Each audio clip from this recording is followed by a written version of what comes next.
hello, fabulous listeners, and welcome back to the only podcast that truly understands your deepest travel dilemmas.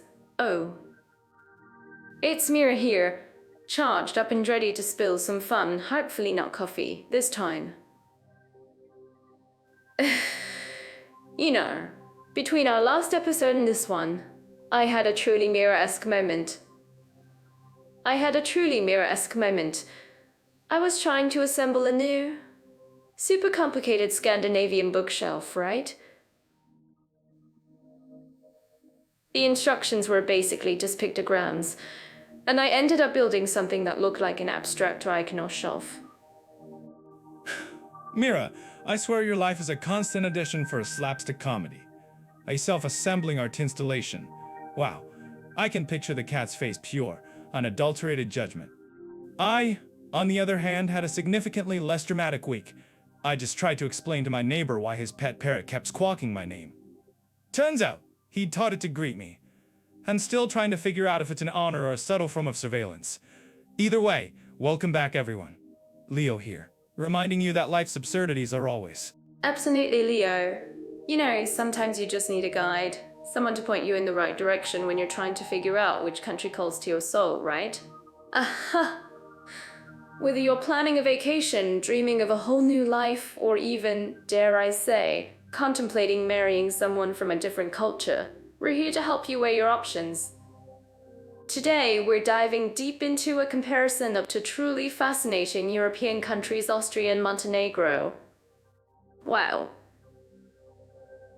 They're both beautiful, but oh, so different. Indeed. Austria, with its imperial grandeur and Alpine charm, versus Montenegro, a gem nestled on the Adriatic with rugged mountains and a burgeoning coastline. Which one whispers to your wallet, or perhaps to your sense of adventure, rugged mountains and a burgeoning coastline? Or perhaps to your sense of adventure? We're going to peel back the layers on everything from the crisp, pristine streets of Vienna to the ancient, winding alleys of Kotor. So, if you've been grappling with that choice, saying to yourself, do I want schnitzel or seafood? We're not just throwing facts at you, we're crafting a comprehensive guide to help you decide where to live. Or explore or even start a family. Oh, we'll cover everything from safety to delicious food, from culture to cost of living. So, whether you're a mountain enthusiast or a beach bum, we'll help you narrow down your ultimate destination. Don't forget to hit that like button and subscribe here on YouTube. And if you want to dive even deeper, check out the articles and resources on Jet Off AI after the show. We'll even share some fun extra content there. Exactly. Because choosing a country is not like picking out a new pair of socks, it's a commitment. So let's make sure you're making the right one. We're here to clear up all those lingering questions you might have about life in Austria or Montenegro. And for those of you watching on YouTube, give us a thumbs up if you've ever confused the two countries, or better yet, tell us in the comments what you hope to learn. We love hearing from you guys. Plus, for more travel insights and planning tools, get ready. Speaking of unexpected moments, let's talk about something truly important for anyone traveling or thinking about moving: general safety and crime rates in Austria and Montenegro. Austria, for example, always strikes me as the kind of place where you could accidentally drop your wallet, and it would somehow make its way back to you, perhaps with a little G you got attached. Oh, or maybe a note saying, enjoy your neatly returned cash. But we took the liberty of organizing your receipts by date and category. Seriously though, Austria is famously low-key on the crime front, almost to a fault. I mean, do they even have crime shows there? I picture them watching documentaries about someone who forgot to separate their recycling. Exactly. It's that polite, orderly vibe. Well, Vienna, Salzburg, you walk around feeling incredibly safe, even late at night. The biggest danger might be getting an espresso martini too quickly and stumbling on a cobblestone street. Oops. I'm certain that our listeners living in Austria would agree with me. Or getting hit by a meticulously maintained tram while admiring a Habsburg palace. My point is, the crime rates are impressively low. You're more likely to get lost trying to pronounce Donador Famicus Gesell Schaft Test Captain than to encounter any serious trouble. Wow, I've walked through Austrian cities at all hours, and the only suspicious activity I witnessed was a dog meticulously sniffing every lamppost, clearly on an important mission. An important mission indeed. But shifting gears a bit, what about Montenegro? While it's got that stunning Adriatic coastline, and believe me, I'm already picturing myself dancing on a beach, though the safety vibe is a little different, right? It's not quite the same leave your wallet on the bench scenario. No, not quite. While Montenegro is generally very safe for tourists, especially in places like Kotor or Budva, it's not Austria's level of crime is a myth. You definitely need your wits about you, particularly in crowded areas. Think of it as that friendly cousin who's super charming but might accidentally on purpose borrow your phone charger indefinitely. Oops. So we're talking about being a bit more aware of your surroundings, especially in busy markets or on crowded beaches during peak season. I imagine pickpocketing might be more common there, similar to other popular European tourist destinations. What do our listeners think? I'm actually curious about what our listeners think about this, especially if they've been to both. Exactly. Oh, petty theft, like pickpocketing or bag snatching, can unfortunately happen in any bustling tourist spot. It's not unique to Montenegro, but it's something to be mindful of. It's less about genuine danger and more about opportunistic individuals. It's not a place where I'd advise someone to wear a fanny pack around their neck, but maybe keep your phone in a front pocket. Good advice. So, while Austria feels almost impossibly safe, Montenegro is more about common sense precautions, similar to many other vibrant travel spots. Wow. It's not a place to be afraid of, but rather a place to be street smart and aware, right? Yes, precisely. The police presence in Montenegrin tourist areas is usually quite visible, which helps. It's more about being situationally aware than living in fear. Let's say, if you're taking selfies on the old town walls in Kotor, just make sure your bag isn't dangling invitingly off your shoulder. You're making me want to test that theory in Austria. I mean, who wouldn't want a complimentary SIM card with their return phone? Ooh, so, for both countries, it's about understanding the context. Austria's crime rates are incredibly low due to strong social cohesion and a very organized society, while Montenegro offers a wonderful experience, but just requires that extra bit of vigilance you'd expect in a busy, developing tourist economy. If you think this is wrong, please let us know in the comments when we upload this to YouTube. And maybe tell us if anyone's actually had their phone returned with a fresh SIM. I'm taking notes for my next stand-up routine. Overall, neither place is a hotbed of danger. But one's definitely the straight-A student of safety, and the other's the charming, slightly unpredictable one who still gets good grades but sometimes forgets to do the homework. It's the perfect analogy. It's like Austria says, here's your meticulously safe environment, and Montenegro says, welcome, but keep an eye on your gelato. Speaking of keeping an eye on things, we should talk about how easy it is to communicate in these places, and if language barriers add to any safety concerns. So, speaking of staying grounded, let's dive into political stability and social harmony, shall we? Well, I mean, who wants to live on a coaster, right? We're talking about Austria and Montenegro today. A geopolitical roller coaster, Mira. I'd say some countries are the roller coaster, others are just the broken down souvenir stand at the end. Let's see where Austria and Montenegro fit into that amusement park. Wow, Austria, for starters, always feels like it's wearing a perfectly ironed suit. Always, politically, it's like a well-oiled clock that occasionally loses a minute but never stops ticking. Exactly. Austria feels like that calm, collected older sibling who always has their life together. It's so put together, you almost wonder if they're secretly robots. I'm certain that our listeners living there would agree with me. Their system's so stable, you could probably set your watch by their election cycles. Wow. That's the beauty of it, isn't it? Predictable, stable enough to lull you into a false sense of security that no coffee shop will ever run out of Sacertor. Oh, but seriously, this isn't some dramatic reality show. They've got a multi-party system, usually coalition governments. It's efficient. It's democratic, it generally just works. No dramatic coups or anything that would make for good stand-up material, unfortunately. Oh, come on, Leo, you could find humor in a tax phone. But you're right. The predictability in Austria also extends to social harmony. Oh, it's a diverse country, but people generally get along. It feels like they value community and mutual respect, which is just lovely to see. Lovely indeed. Like a perfectly coordinated folk dance. Everyone knows their steps. Oh, they have a strong social safety net, which probably helps keep the peace. When everyone's fed and watered, they're less likely to grab pitchforks.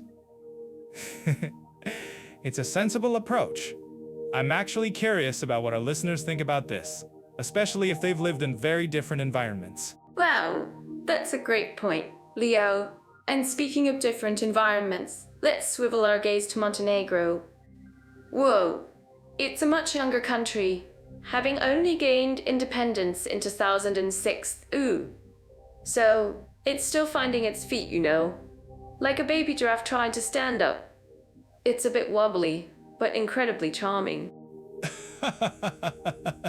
I wobbly giraffe, perfect, Mira.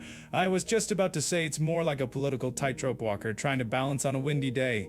Oops, their political scene can be a bit more, shall we say, animated than Austria's.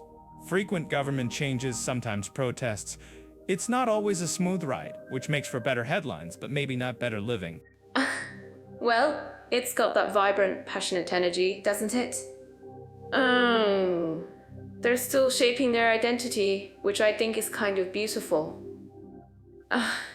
Even with the ups and downs, the people are resilient. And they're striving for EU membership, which shows a clear direction, even if the path is a bit winding. Yes, a very winding path. Yes, a very winding path. Yes, a very winding path. Yes, the it all adds layers to the social harmony or lack thereof. Ouch. It's not as simple as everyone holding hands and singing Kumbaya.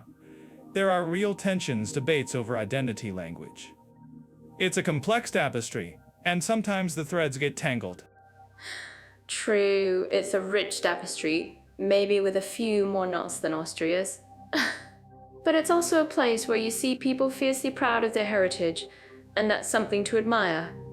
Wow, they might have different opinions, but at the end of the day, there's a deep sense of belonging. Right, a deep sense of belonging, often to opposing camps. But hey, if you like political drama with your morning coffee, Montenegro might be your spot. Oh, it's definitely not boring. If you're looking for stability so you can plan your next 5 years without checking the news every morning, Austria probably has your passport waiting. You know, for deeper dives into how these dynamics affect daily life, you can always check out more articles and insights on Jet Off AI. Oh, I was just about to add that, Leo. You stole my thunder. But yes, Jet Off AI is truly a treasure trove for anyone planning a move or just curious. So, whether you prefer the serene predictability of Austria or the spirited, evolving landscape of Montenegro, both offer unique experiences. Absolutely. Just remember, one's a fine Viennese waltz, the other's a lively folk dance where someone might accidentally step on your foot. Oops, both entertaining, just different levels of potential foot paying. Our current topic, Economic conditions and cost of living in Austria and Montenegro has me already doing mental math. It's like trying to figure out if my latte budget can handle the Alps, or if I should just stick to the Adriatic. But seriously, for anyone thinking of packing their bags, these numbers make all the difference, right? We want to make these stats feel less like a dry textbook and more like a friendly chat. Ah, yes. The eternal struggle of the expat's wallet. Wow, Mira, you're calculating latte budgets, and I'm just here wondering if I'll ever be able to afford a decent cup of joe in Vienna without having to sell a kidney. Oops. Austria, the land of Mozart and surprisingly hefty price tags, versus Montenegro, where the mountains are grand, but maybe your rent isn't quite as operatic. It's an interesting contrast, wouldn't you say, folks? Oh, operatic rent. Leo, I love that. Austria, with its robust economy, strong job market, especially in tourism, tech, and manufacturing, feels very stable. You get fantastic public services, amazing infrastructure.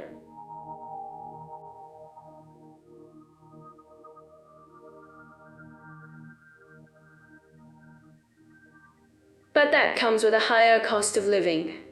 Imagine a stroll through Vienna's historic sense if you stop for a slice of sack or tort.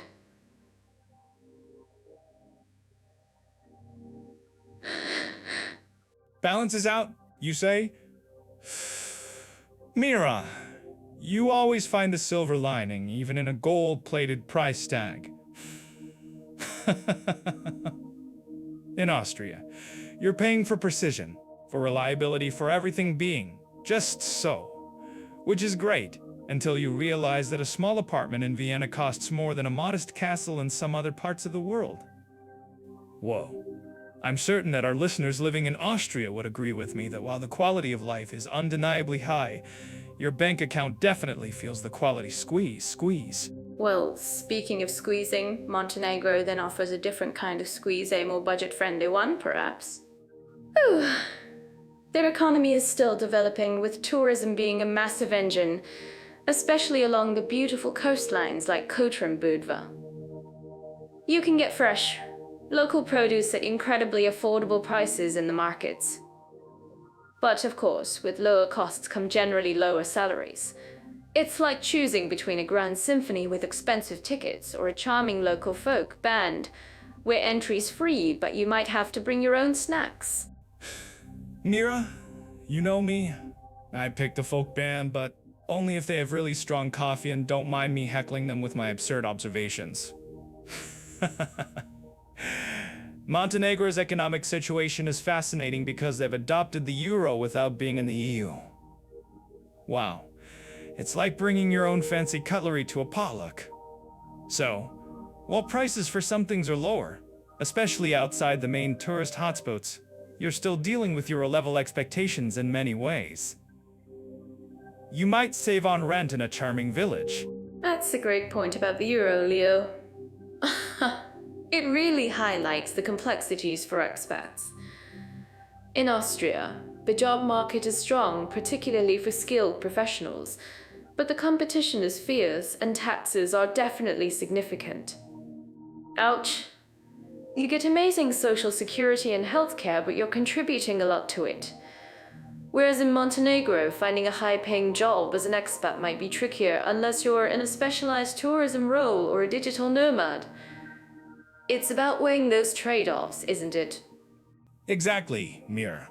It's the classic burger or caviar dilemma, but with entire countries. In Austria, you're effectively paying a premium for peace of mind, for a perfectly manicured lawn on your path to work, for public transport that actually runs on time. In Montenegro, you might be driving on roads that are a little less manicured, but you won't feel quite so violated after a grocery run. Whoa, it's all about what your priorities are. Always with the coffee, Leo. You'd probably set up a portable espresso machine in the middle of a Montenegrin village and start a trend. Ooh, but you're right. These decisions are so personal. For families, Austria's robust social system might be a huge draw, despite the costs. For someone seeking adventure and a slower pace of life, Montenegro's developing economy and stunning nature could be irresistible, as long as they have a remote income. Ugh. Or a really good coffee making side hustle mirror. Either way, both countries offer a unique financial landscape. It's not just about what you earn, but how far that earning stretches and what kind of lifestyle you're truly seeking. So, if you're watching this on YouTube, let us know, are you an Austrian stability seeker or a Montenegrin adventure budgeter? Oh, we'd love to hear your insights on Jet Off AI as well. Absolutely. It's not just about the numbers. It's about the quality of life those numbers afford. So speaking of places where you might need a different kind of map for the language, let's talk about where people actually lay their heads down. What kind of accommodations are we looking at in Austria versus Montenegro? The grand topic of digs, or as I like to call it, where you desperately try to avoid bedbugs in the pursuit of cultural enlightenment. I imagine Austria is more about Alpine chic, while Montenegro's more coastal charm with a side of unexpected plumbing adventures, wouldn't you say? Oh, plumbing adventures. Sounds like a new reality show. You're right. Austria with its majestic Alps and classical cities. You're picturing grand apartments and cozy chalets. I'm certain that our listeners looking for something proper will find a lot to love. Proper indeed. Vienna's known for those stunning Alt-BAU apartments, right? High ceilings, ornate details, sometimes a bit drafty, but hey, character. You're paying for history, not necessarily efficient heating. And the rental market there, from what I've observed, is pretty competitive, especially in the desirable districts. Competitive is an understatement, Leo. I heard a story once about someone who tried to rent an apartment in Vienna and ended up in a bidding war that felt more intense than a game show finale. Whoa, they almost had to offer their firstborn for a view of the Stephansdom. But for those willing to pay, the quality is generally top-notch, with modern amenities blending seamlessly into historic buildings. It's like living inside a postcard, just with better internet. Better internet, which is crucial for our listeners checking out Jet Off AI for their next adventure, by the way. Austria definitely offers that high standard, that polished feel. But then you swing over to Montenegro, and it's a whole different vibe, isn't it? We're talking about the Adriatic coast, ancient towns, and a more emergent tourism market. Absolutely. Montenegro is like that cool, slightly unpolished gem.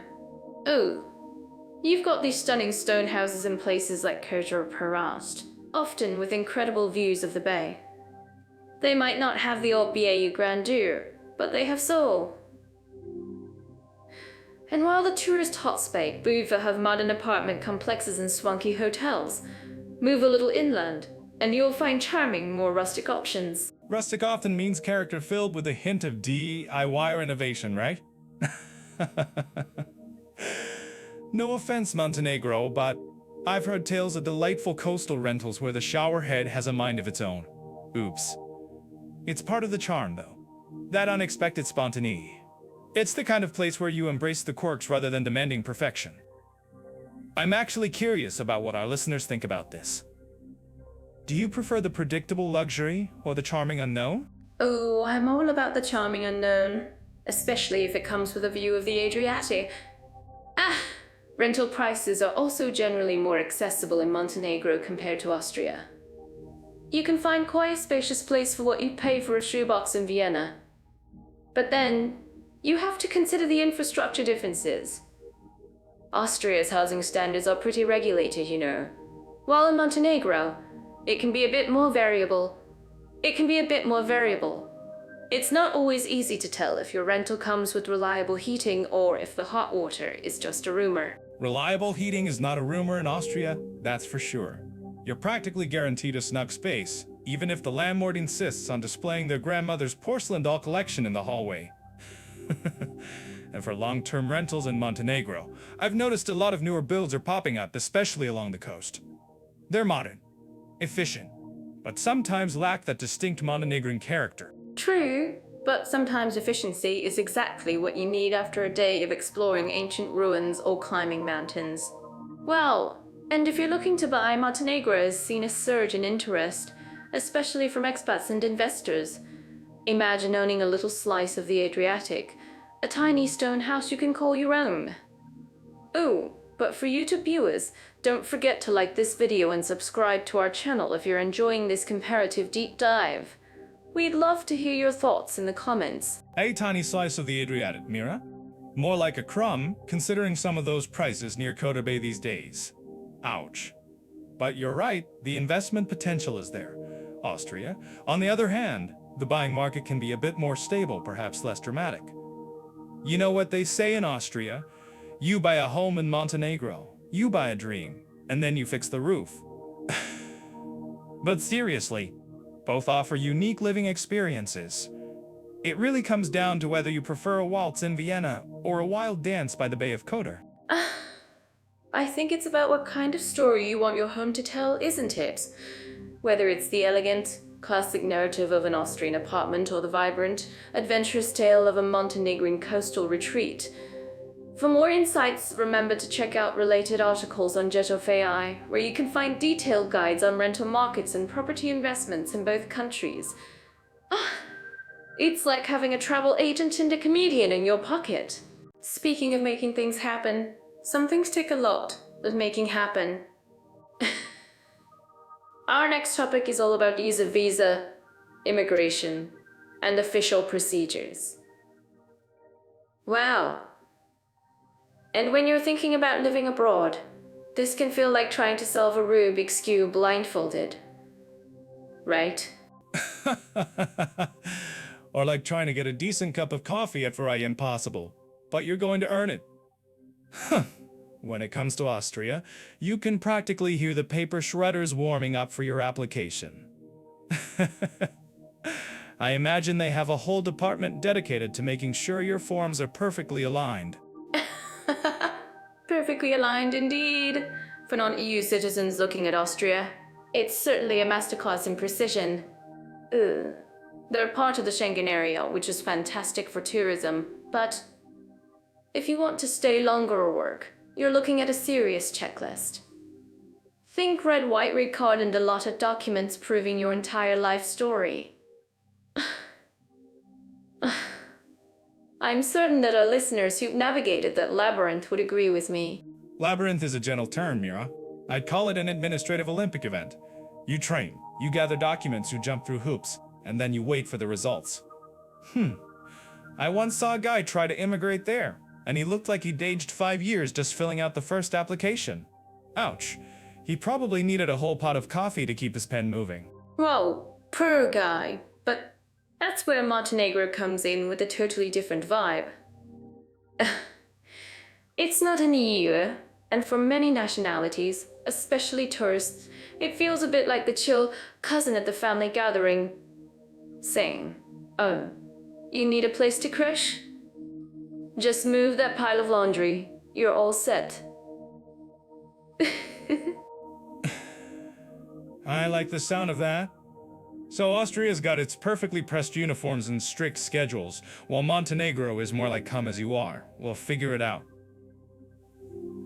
Ooh, it's less of a bureaucratic ballet and more of a spontaneous dance party. I'm actually curious about what our listeners think about this. Have you ever felt like a piece of paper had more rights than you during an application process? If you think this is wrong, please let us know in the comments section on YouTube. I've certainly felt that way. In Austria, language is also a big player. While you might get by with English in some places, official forms and procedures often demand German proficiency. It adds another layer to the already dense cake. Imagine trying to translate your life's aspirations into a language you're still learning. Ouch. Yeah, that's a special kind of comedy or tragedy depending on your success. Whoa! In Montenegro, while knowing Montenegrin is helpful, you'll find more flexibility. You're not always expected to be fluid to just get your basic paperwork done, which is a breath of fresh air for many. It's like they understand that people are trying to live, not just fill out forms. We'll dive into more details on how Jet.ai can assist with some of these procedural headaches. Absolutely, it's a huge difference. from a residency permit for property owners in Montenegro being relatively straightforward to Austria's much more structured red-white-red card for skilled workers, which has specific criteria. It's a tale of two countries, one built on meticulous order, the other on a more relaxed approach. So if you like your bureaucracy like a carefully composed symphony, Austria is for you. If you prefer a more improvisational secession, Montenegro might be calling your name. Either way, prepare for some paperwork, maybe a few deep breaths, and definitely a good coffee. Alright, so let's straight into what keeps us. Physically upright sometimes. Well, a little less upright after one too many local delicacies. We're talking access to and quality of health services, and today's heavyweight contenders are Austria and Montenegro. Who wants to think about doctor's visits when you're planning a grand adventure?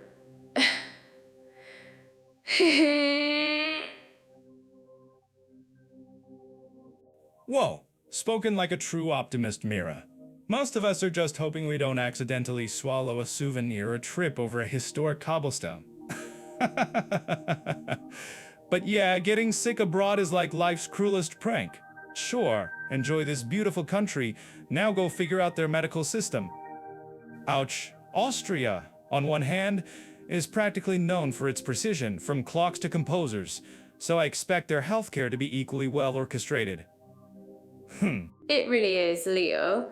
Austria's healthcare system is like a perfectly brewed Vienna coffee, rich, robust, and always there when you need it. It's a universal system, heavily funded by social security contributions, so once you're working there, you're pretty much covered. I actually had a tiny and totally self-inflicted espresso-related burn on my finger once, and the local clinic handled it with such speed and professionalism. I almost wanted to get burned again just to experience it. Wow. So, Mira wanted a repeat performance of her minor self-inflicted injury just for the sheer joy of Austrian efficiency. That's a new level of dedication to quality service. I'm certain our listeners living in Austria would agree with you. But even with all that well-oiled machine talk, there's always the paperwork. I can just picture the mountain of German forms, bitvollen seed eyes and dreifach Herausforderung aus. Beversied Eisen Stempel Erhalten. Oops. I would. The bureaucracy ballet? Oh, but seriously, while the language can be a hurdle, many doctors in urban centers do speak English, which is a lifesaver. Speaking of hurdles, let's smoothly slide over to Montenegro. Now, this country is stunningly beautiful, with its Adriatic coast and rugged mountains.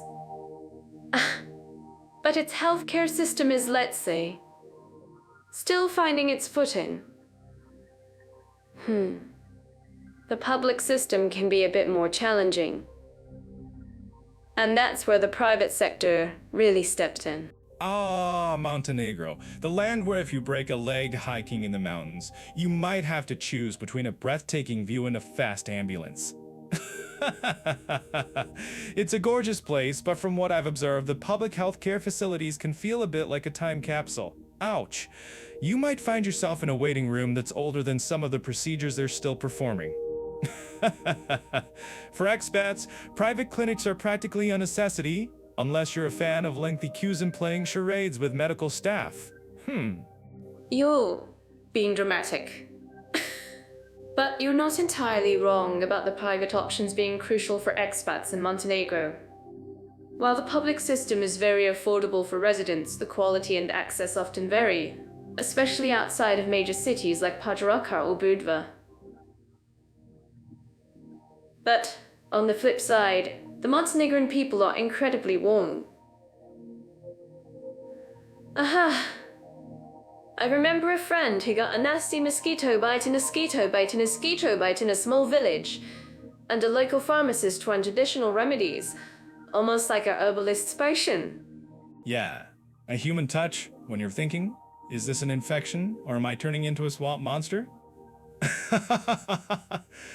Don't get me wrong, hospitality is great, but I prefer my medical care to come with a proper diagnosis, not just a friendly pat on the back.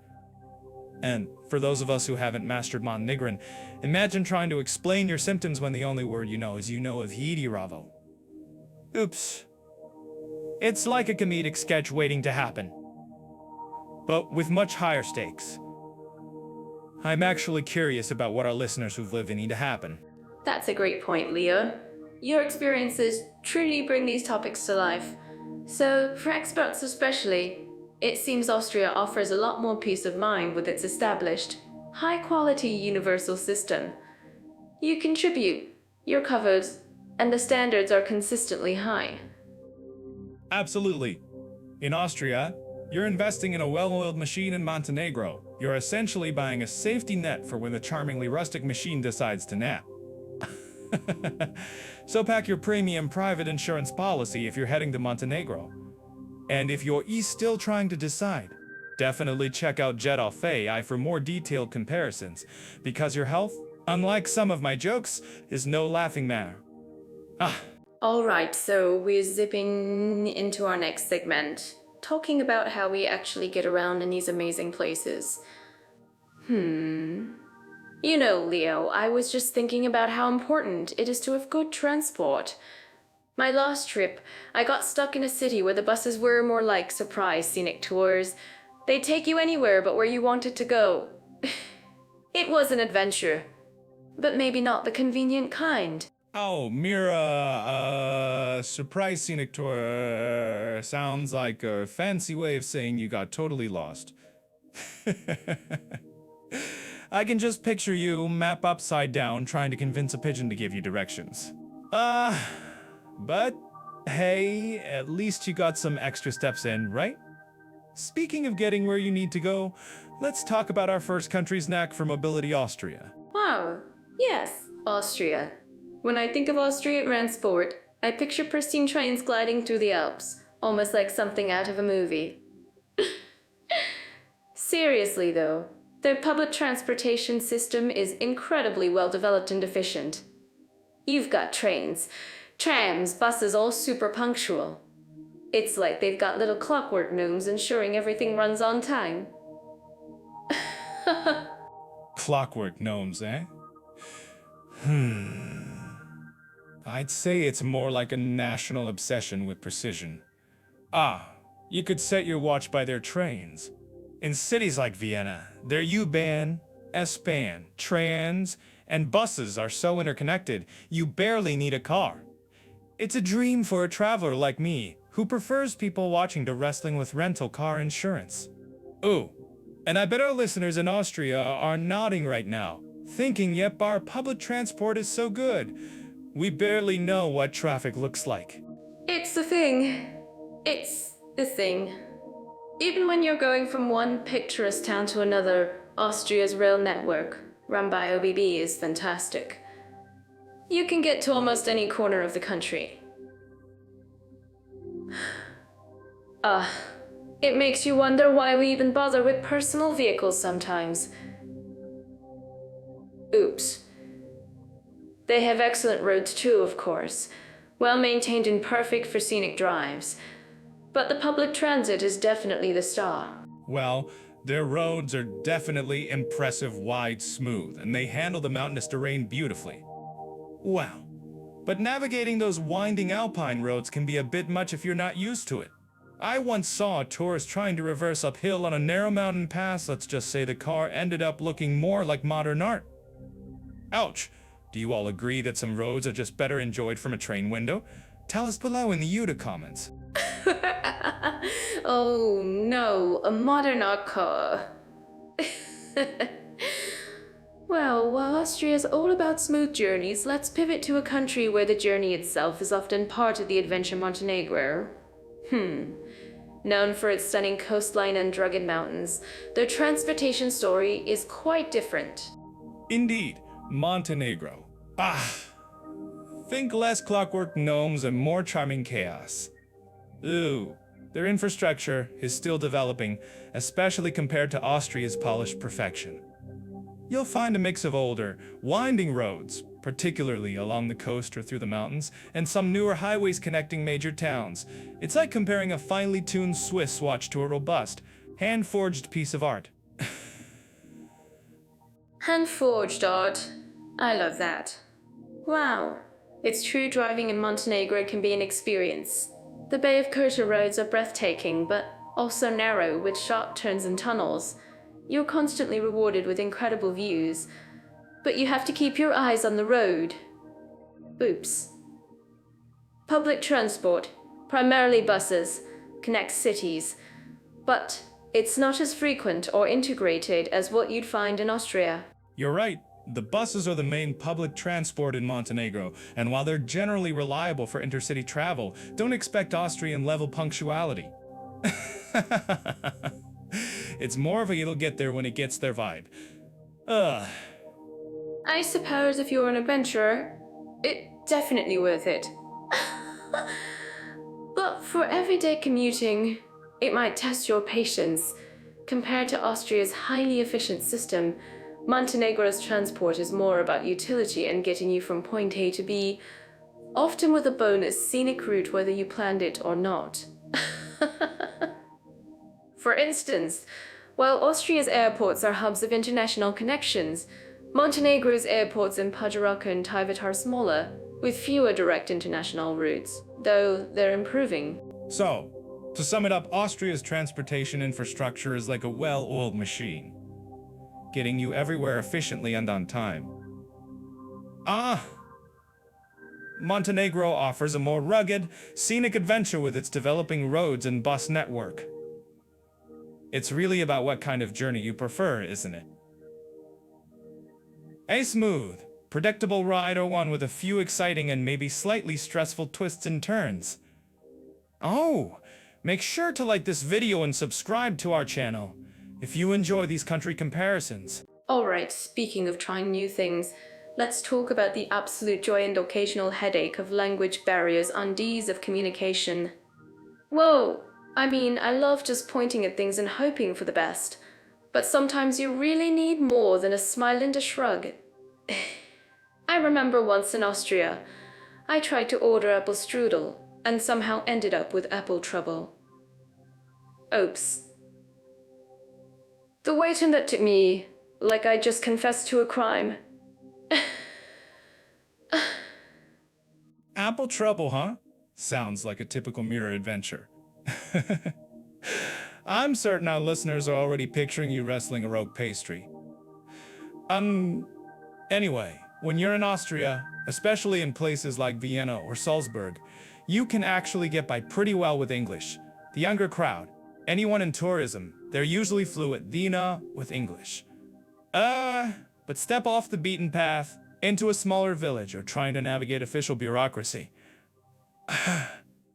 But step off the beaten path into a smaller village or trying to navigate official bureaucracy, and suddenly your apple trouble starts looking like a minor linguistic victory. Oh, serious face only is my favorite kind of policy for a language, Leo. I once tried to order a coffee and accidentally complimented the barista's shoes in German.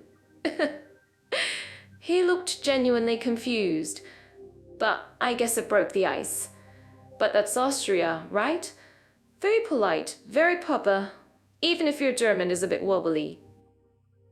But then you zip over to Montenegro, and it feels like a whole different vibe, communication-wise. Oh, it's like everyone's ready to share a story, even if you don't understand half of it. Well, your universal dance of communication works wonders in some places, Mira.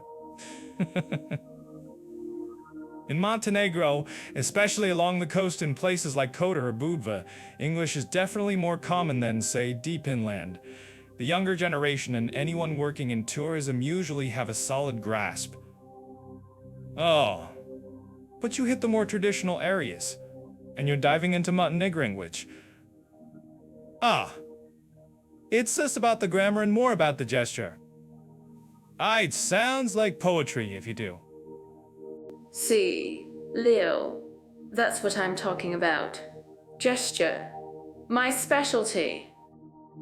Whoa, I'm pretty sure I could start a dance club in Montenegro just by smiling and waving my hands around.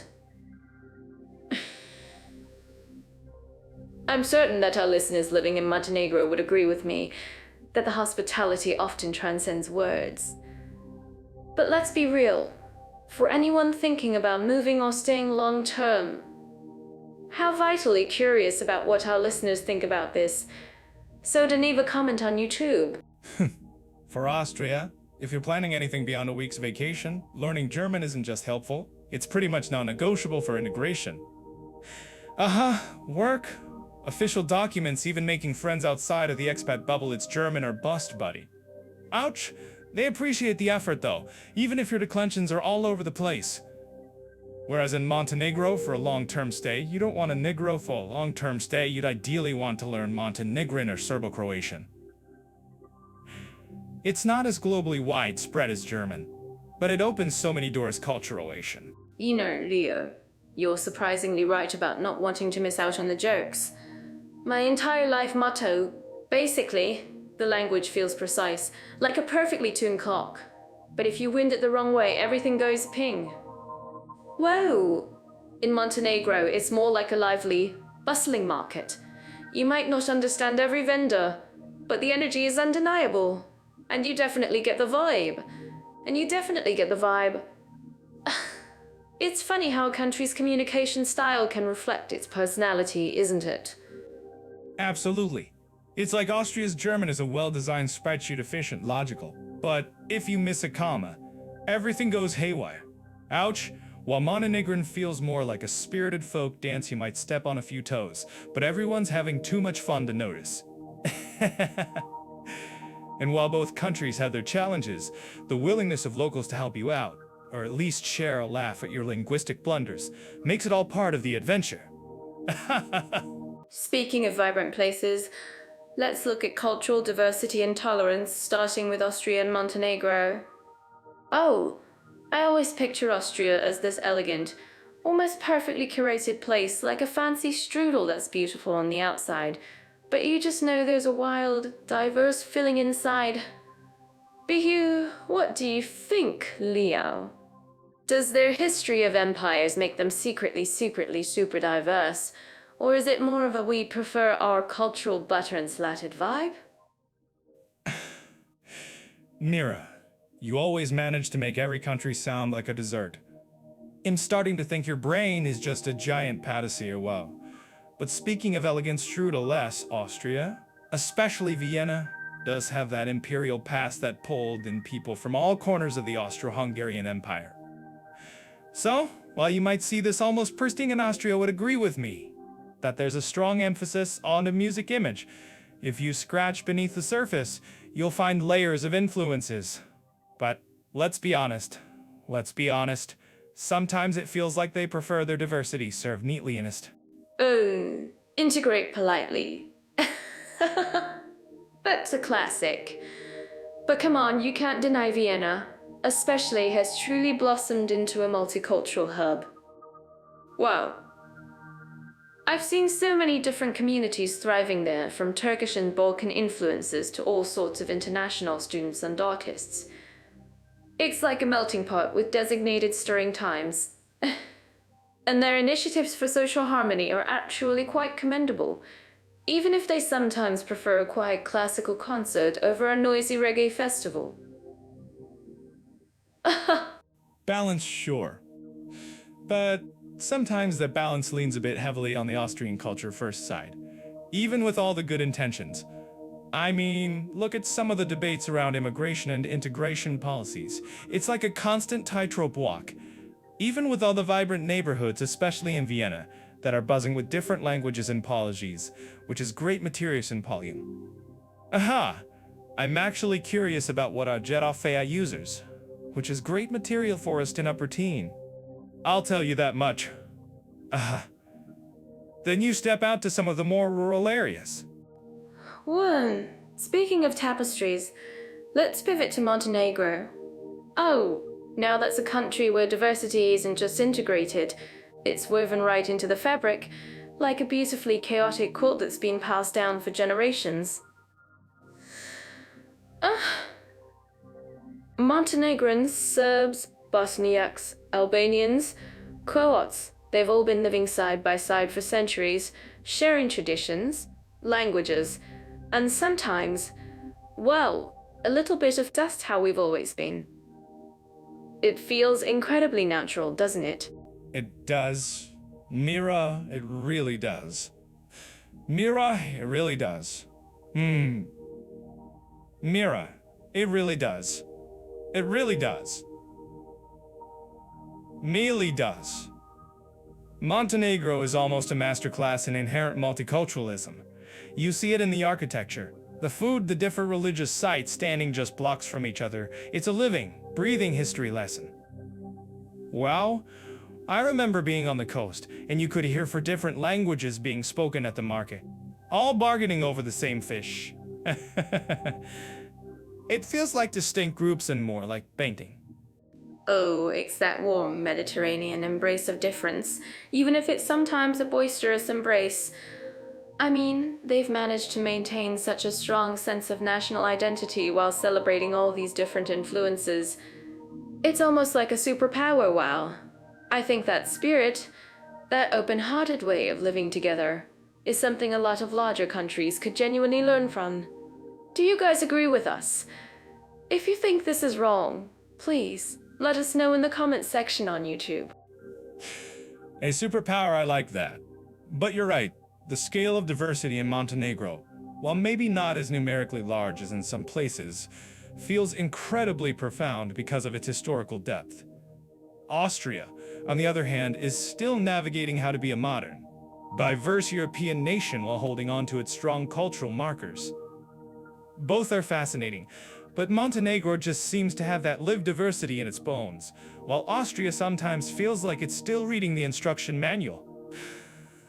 Oh, speaking of diving into new experiences, let's look at educational opportunities and language schools in Austria and Montenegro. Honestly, I once tried to teach myself a new language using only charades and interpretive dance. It ended with my neighbors thinking I was practicing for an avant-garde talent show. But these countries actually offer, proper education. I can imagine the headlines local woman attempts to communicate with squirrels using dramatic arm movements. Austria, on the other hand, seems to prefer a more traditional, shall we say, non-squirrel approach to education. They're pretty serious about their institutions, aren't they? I'm certain that our listeners thinking about hitting the books would agree. Absolutely. Wow. Austria has these amazing, centuries-old University of Vienna. It's like going to school in a historical painting, except with WR5. They really push for research and innovation, especially in sciences and arts. Imagine getting your degree where Freud once roamed the halls. Ooh, it's all very established and respected. Yeah, established and probably expects you to know more than just how to order coffee in German. While many courses are taught in English, especially for international students, you'd still want to get a grip on the local lingo. Otherwise, you'll be asking for directions to the Mozart Museum and end up in a strudel factory. Not that a strudel factory is a bad place to be.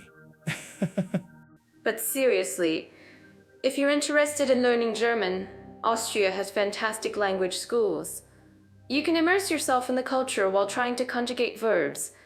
I'm actually curious about what our listeners think about this. Do you prefer learning a language by living in the country? Or Alps enough for you? For me, it's about the immersion. Even if it means accidentally ordering sauerkraut for dessert. Speaking of ordering questionable things, let's pivot to Montenegro. It's a bit of a different story compared to Austria's venerable institutions. You won't find centuries-old universities named after famous psychologists there. It's more of an emerging educational landscape, but with its own unique flavor, right? Exactly. Oh, Montenegro's main public university is the University of Montenegro. It's like the new kid on the block, full of potential and focusing on practical skills, especially with their booming tourism industry. So, if you're looking to study something like, say, hotel management, it's definitely a viable option. And let's be real, who doesn't want to learn hospitality in a place that feels like a permanent vacation? I suppose if you like your professors to wear Hawaiian shirts, Montenegro might be your jam. But on a serious note, the primary languages of instruction would be Montenegrin, or variations like Serbian or Bosnian. So, while English proficiency is certainly on the rise in tourist hotspots, if you're enrolling in a local program, you'll likely need to brush up on your Slavic language skills. Otherwise, you'll just be nodding politely during lectures and hoping they're not asking for volunteers for an exam. My charades method might actually be useful there, Leo. But they do have language schools for Montenegrin, which is great for immersion. Plus, the cost of living and tuition are generally more affordable than in Austria, which can be a huge factor for many students. For anyone checking out our information on Jetolf AI, you'll see a pretty clear breakdown of the cost differences. It really puts things into perspective, you know. Absolutely. And when it comes to affordability, always do your homework. Because what seems cheap on paper can sometimes come with hidden bureaucratic fees that make you want to lie down in a dark room. Ouch! For students, Austria's public universities are generally affordable for EU citizens, but non-EU might face higher fees. Still, the quality of education is globally recognized, which is a major draw. Wow. Yes, the global recognition is a big deal. For Austria, it's like a brand name on your resume. But for Montenegro, it's about being part of a growing system. Their literacy rates are generally good, and they're constantly working to improve their educational standards. It's like watching a young artist develop full of passion and potential. Ooh. A young artist who might be using a very old paintbrush sometimes, but still. Both countries have their unique educational strengths. Austria offers that deep-seated academic tradition and a gateway to Central European culture. Montenegro, on the other hand, provides a more intimate, perhaps less competitive, learning environment in a stunning natural setting. If you're watching us on YouTube, let us know in the comments, would you rather learn in a grand, historic building or a modern campus surrounded by mountains? That's a great question. For me, as long as there's good coffee and friendly faces, I'm happy to learn anywhere. And you know, both places support language acquisition in their own ways. Austria's German schools are top-notch, and Montenegro's emerging scene means you'll truly be immersed if you commit to the local tongue. It's all about what fits your personal learning style and budget. You can find more details and resources on Jetolf AI if you're planning your academic adventure. Right. Just try not to get distracted by the breathtaking landscapes in Montenegro while you're supposed to be studying. I hear the Adriatic coast has a way of making you forget all about thermodynamics. And in Austria, don't let the classical music lull you into a false sense of security during your exams. Oh, though, they'll still expect you to know your stuff. I'm pretty sure I'd fail thermodynamics in any country, Leo, so that's a universal challenge for me. But hey, at least you'd have a beautiful backdrop for your existential academic crisis. To our show talk about living arrangements, let's switch gears and dive into something that truly shapes daily life and even our wardrobe choices, the climate and seasonal conditions of Austria and Montenegro. Speaking of wardrobes, I once packed a bikini for an Alpine summer trip, and let's just say my teeth were chattering more than a woodpecker on a caffeine buzz. Austria's climate, especially in those majestic Alps, is definitely not for the faint of heart, or for my optimistic bikini choices. Oh, Mira, I can just picture you, in a tiny bikini trying to convince a marmot that it's actually beach weather. Whoa, that's prime material right there. Austria, for all its chocolate box charm, really goes all in on the seasons, doesn't it? Up in the mountains, you're looking at proper, postcard-perfect snowy winters. I'm talking snow up to your eyeballs kind of winter, perfect for skiing. And then in places like Vienna, you get those hot, almost sticky summers. It's true. I've seen photos of their Christmas markets, and it's like a fairy tale with snow dusting everything. Oh. But then you see videos of people sunbathing by the Danube in summer, and you think, wait, is this the same country? It's wild. It keeps you on your toes, which is great for adventure, but maybe not for someone who likes consistent weather. You know, like me, who sometimes wears flip-flops in November just to cling to summer a little longer. Oops. I'm certain that our listeners living in Austria would agree with me their winters mean serious business. Well, I'm just here wondering if those Danube Sunhabers have an emergency fondue pot on standby, just in case the weather gets an existential crisis. But seriously, if you're a ski bum, Austria is your paradise. The entire economy seems to hum along to the rhythm of fresh powder. Now, let's pivot to Montenegro, because its climate is like Austria's moody cousin.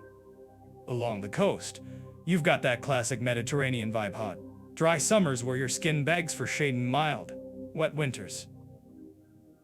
You know, the kind of place summers where your skin mild. Swimming in October? Ooh, I'm already packing my bags. Montenegro definitely seems to have a split personality when it comes to weather. It's like one half of the country wants to sip cocktails by the Adriatic, and the other half wants to build snowmen in the Dumir Mountains. I actually saw a picture once of a Montenegrin beach with people sunbathing, and in the background you could see snow-capped peaks. Wow. Oh, it's not Photoshop mirror. That's just Montenegro showing off. It's like, look, I can give you a tan and frostbite on the same day if you're not careful. Inland in the dinner icy Alps, it's a completely different story. Cold, snowy winters, proper ones, even if they don't have Austria's ski infrastructure quite yet. And the summers are warm there too, just without the coastal humidity. It's truly a country of dramatic contrasts. I'm actually curious about what our listeners think about this. Do you prefer a country? That's a great question. For me, as long as there's sunshine and a chance to move my body, I'm happy. Oh, but I do remember hearing about some pretty intense summer heat waves on Montenegro's coast. I mean, going above 40 degrees Celsius, it's not just hot. That's my shoes are melting to the pavement hot. Ouch. You definitely need to adapt your lifestyle there, especially during peak summer. Early mornings and late evenings for activities. Cease to S in the middle of the day. Absolutely. It's not just a climate, it's a lifestyle adjustment. And if you're not careful, you'll end up looking like a well-done steak. Austria, on the other hand, deals more with heavy snowfall and the occasional flooding in its lower regions. So it's a choice between scorching your toes on a beach or potentially getting snowed in for a week. Both countries demand respect for their natural elements, don't they? Oh, I bet. You have to be prepared. I remember someone telling me that in Austria, during really heavy snow, entire villages can get cut off for days. Whoa, imagine trying to get your morning coffee then. And on the Montenegrin coast, I bet locals have all sorts of tricks for staying cool, like those old stone houses that naturally keep the heat out. Indeed, it's either snow shovel ballet or strategic shade seeking as a national pastime. For anyone considering visiting or moving, checking Jet off a eye for detailed seasonal forecasts and local tips would be a smart move, wouldn't it? It certainly beats my bikini in the Alps strategy. Definitely beats the bikini strategy. So, to sum it up for our listeners, Austria offers everything from snowy Alpine peaks for winter sports enthusiasts to warm continental summers in the valleys. Meanwhile, Montenegro gives you hot Mediterranean beaches and mild winters on one side, and then rugged, snowy mountains inland. Oh, talking about food culture is my absolute favorite, you know? It's like embarking on a culinary adventure without even leaving my chair. I swear, sometimes I just want to dive headfirst into a giant bowl of pasta just for the experience. Oops. Speaking of which, when we think about Austria's food, what's the first thing that pops into your head, Lear? For me, it's usually something sweet, with a side of more sweet. Well, Mira, your head probably has a direct, express lane to the sugar factory.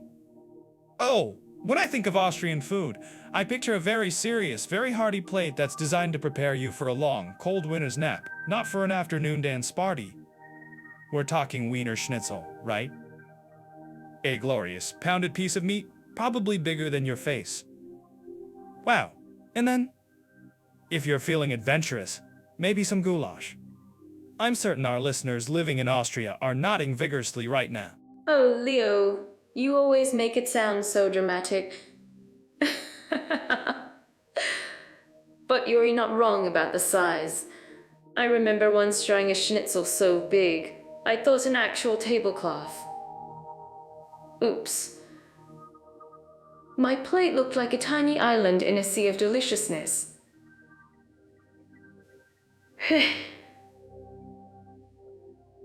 But let's not forget the Sachertorte.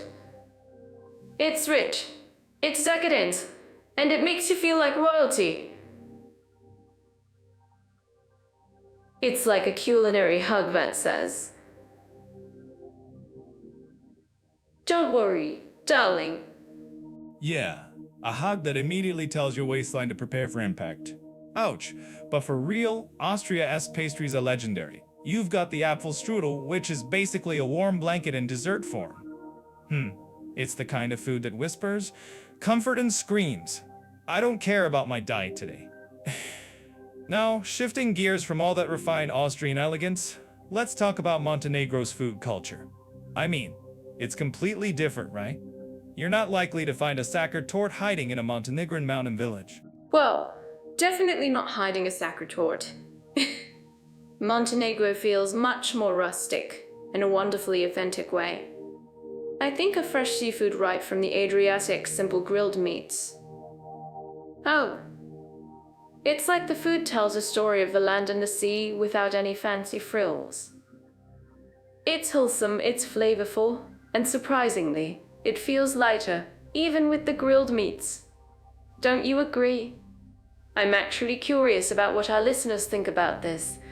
Is Montenegro's food considered lighter for them? Lighter? I'd say it's honest. Oh, you get what you see, and what you see is usually delicious. The PRSUT, that smoked ham, is a revelation.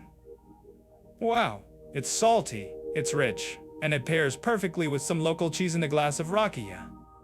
Ah, it's very Mediterranean, very Balkan focused on fresh ingredients, olive oil, and sometimes just grilling it straight over a fire. No complicated sauces trying to hide anything.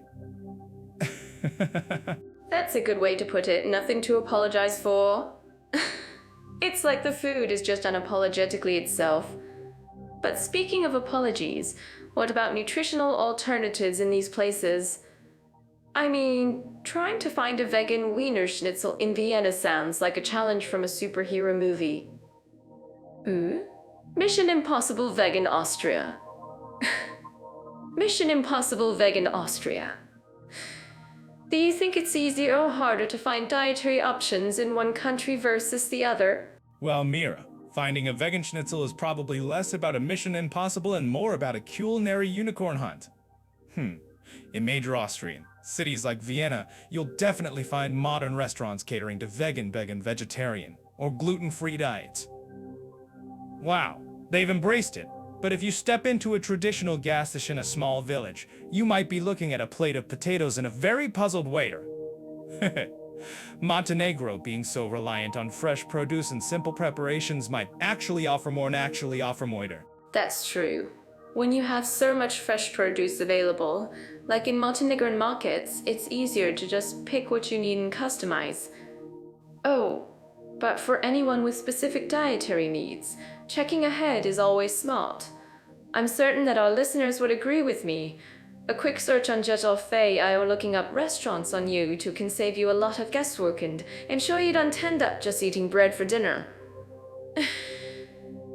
Yeah, and that's usually only funny if it's my travel mishap, not yours. Ouch, but you're right, online resources are a lifesaver. You can usually find places that specify gluten-free or vegan options, even if it's just a dedicated section on the menu. For Austria, look for places that proudly announce their bio or organic options, as those often align with healthier choices. And for Montenegro, just ask for be easy mesa for no meat.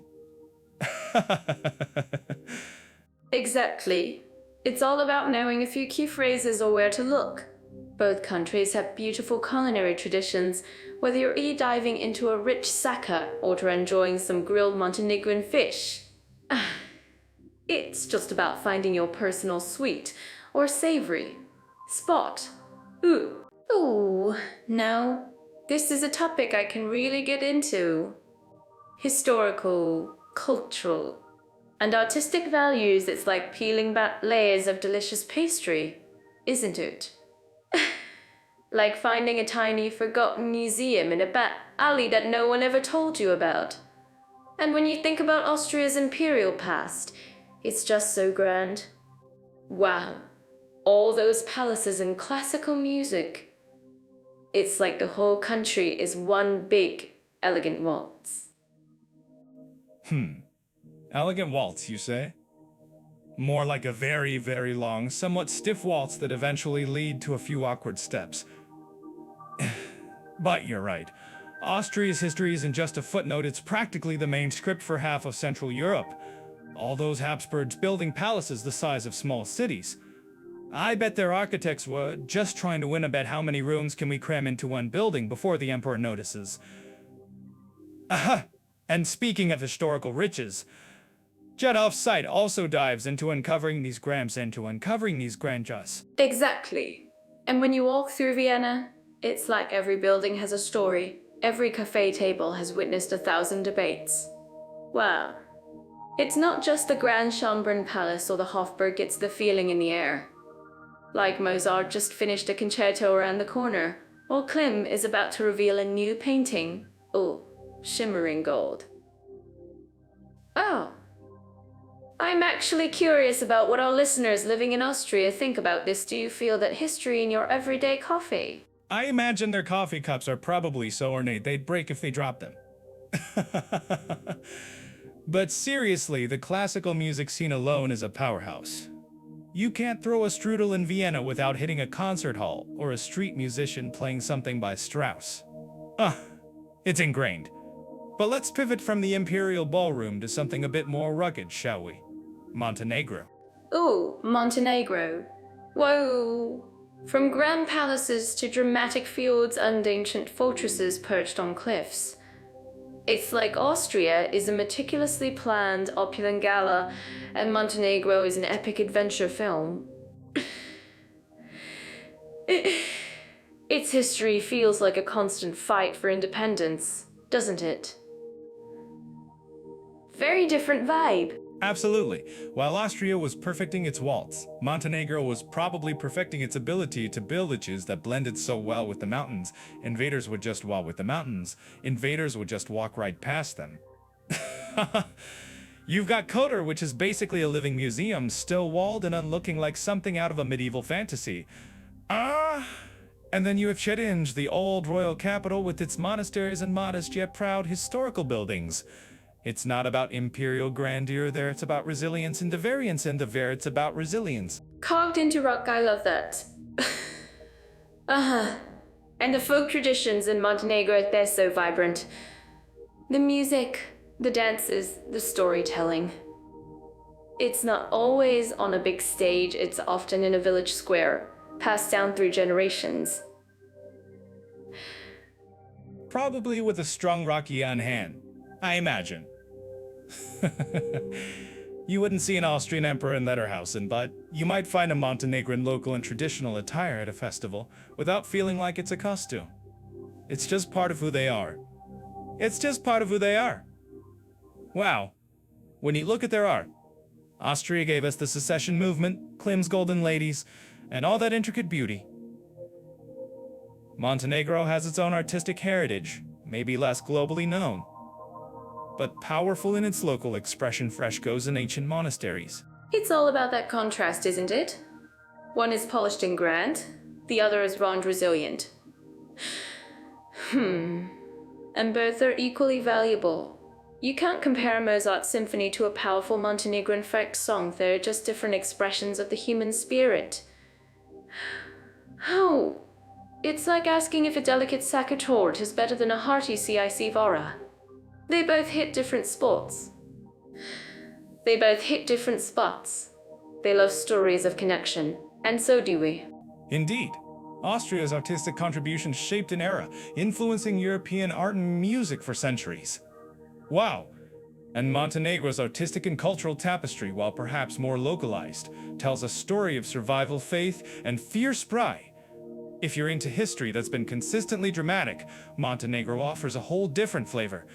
If you're watching this on YouTube, don't forget to like and subscribe to catch more of our cultural deep dives. Whether you're admiring a Klim painting in a Viennese gallery or standing in a centuries-old Montenegrin monastery, both countries have such a powerful way of honoring their past. It's not just about old buildings, it's about the stories, the resilience, and the sheer human effort that went into creating these legacies. Last time we were discussing how some countries are just a whole buffet of history, right?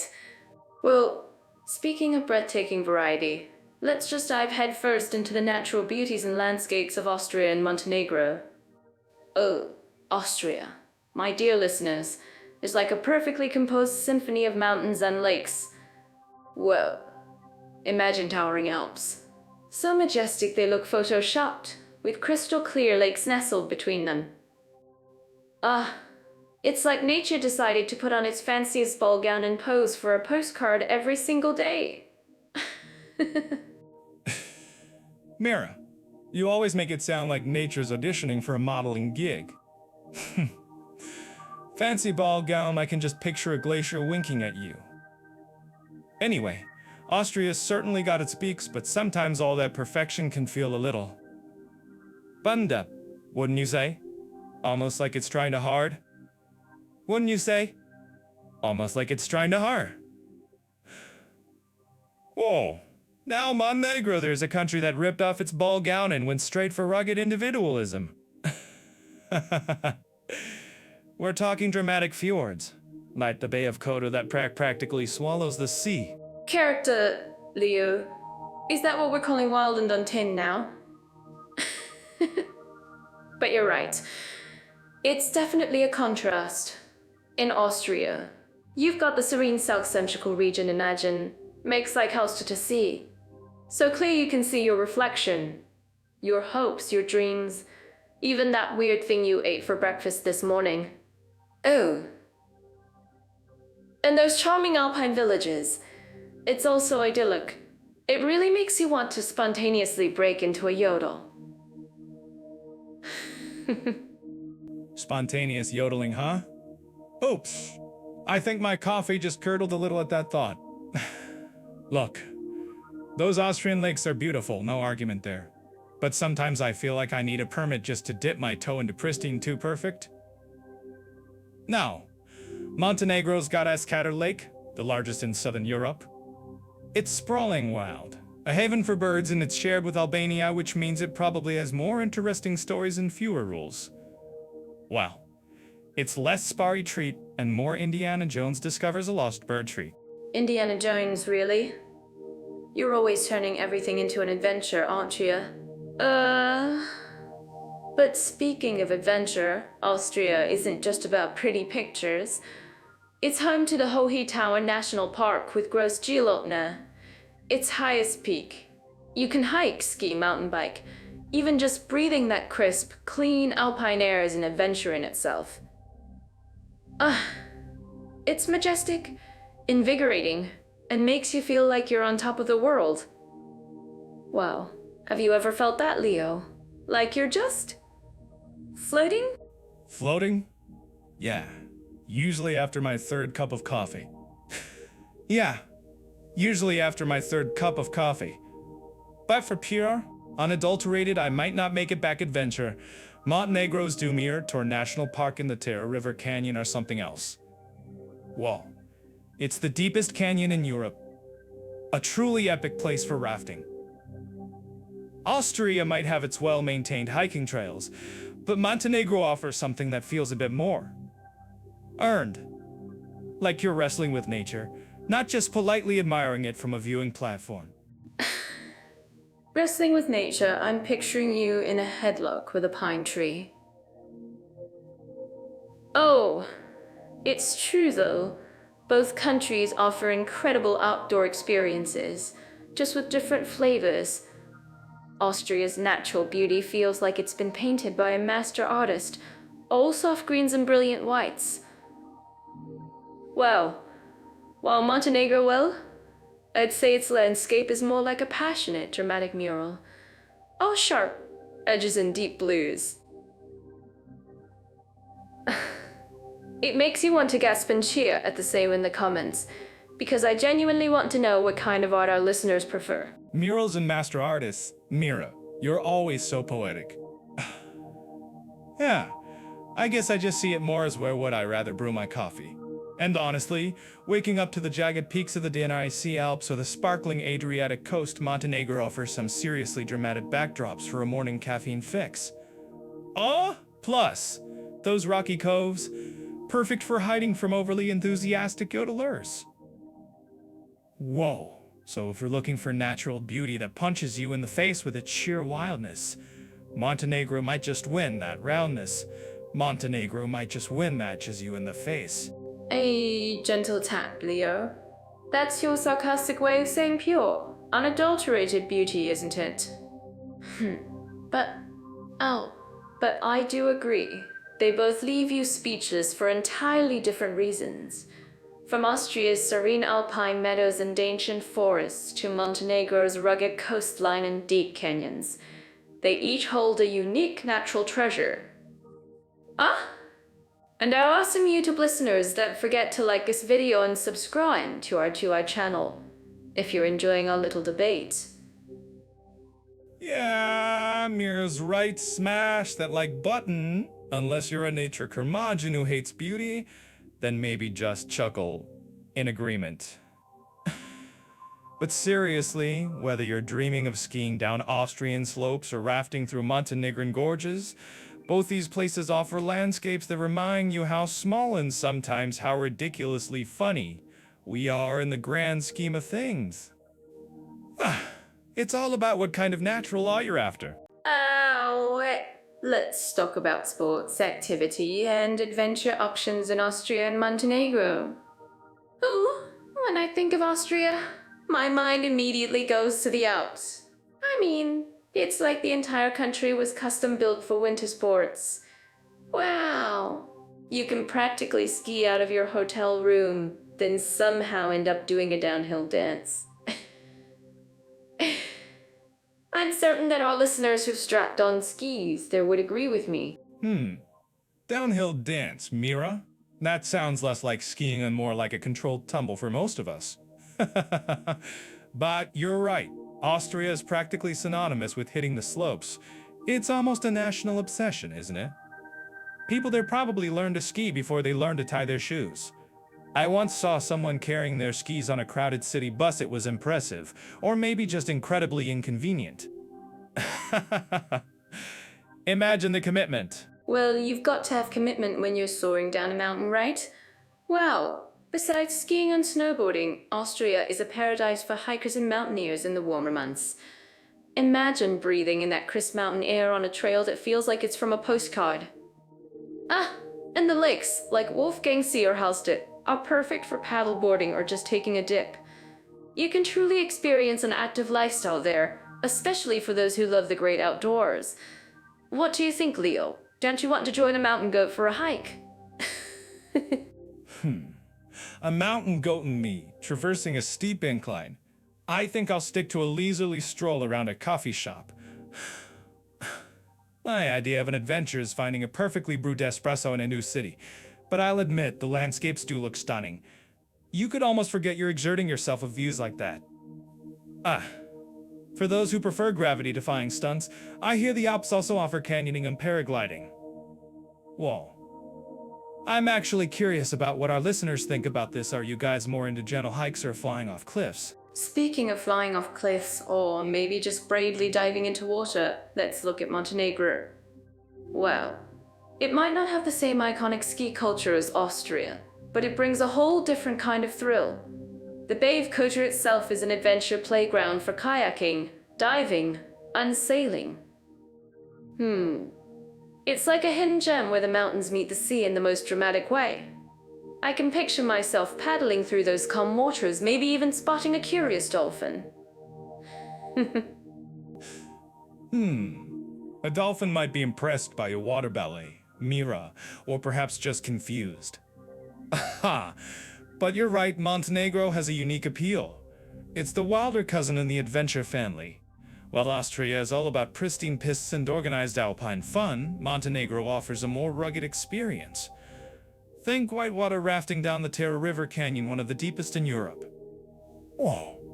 I mean, you literally throw yourself down a river in a rubber boat.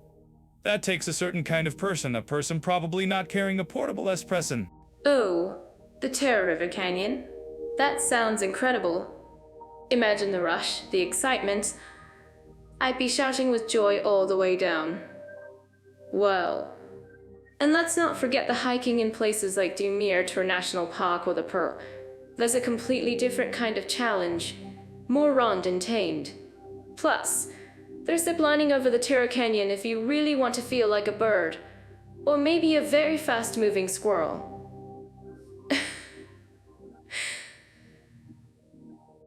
A very fast-moving squirrel indeed, Mira.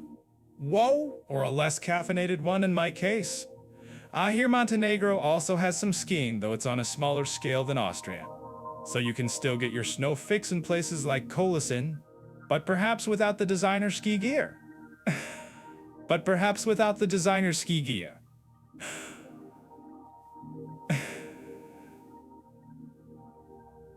It really comes down to whether you prefer your adventure meticulously organized, with perfectly groomed slopes and cozy alpine huts in Austria. Both have their chasing that raw and tamed kind of thrill of Montenegro. Well, I'm all about embracing both sides, Leo. Well, one day I want to be Peter, you etting down an Austrian slope, and the next I'll be conquering a Montenegrin river. Oh, it's about opening yourself up to whatever fun the world throws at you.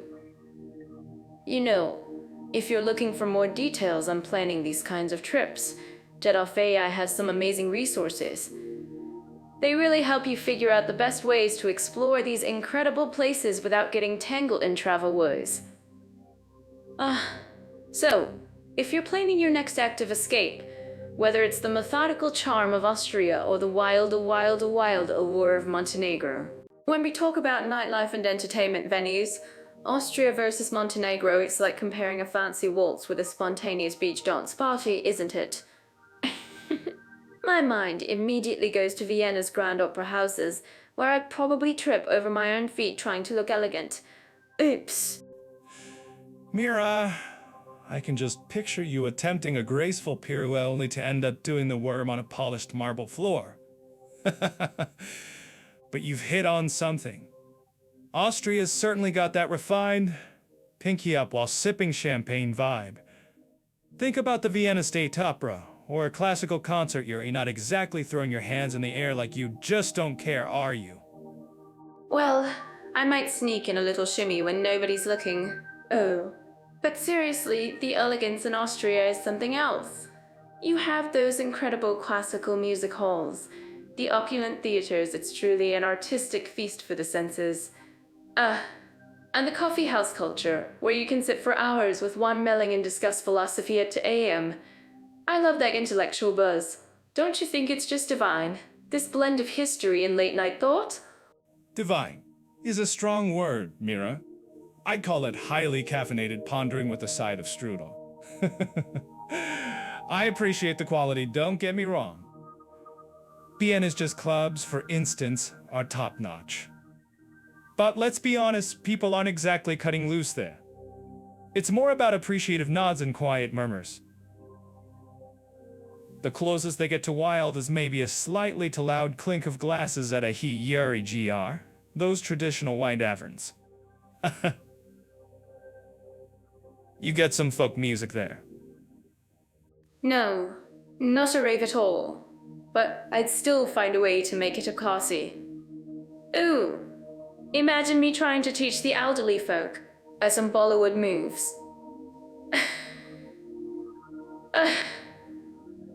I'm certain our listeners in Vienna would agree that the cultural offerings are immense.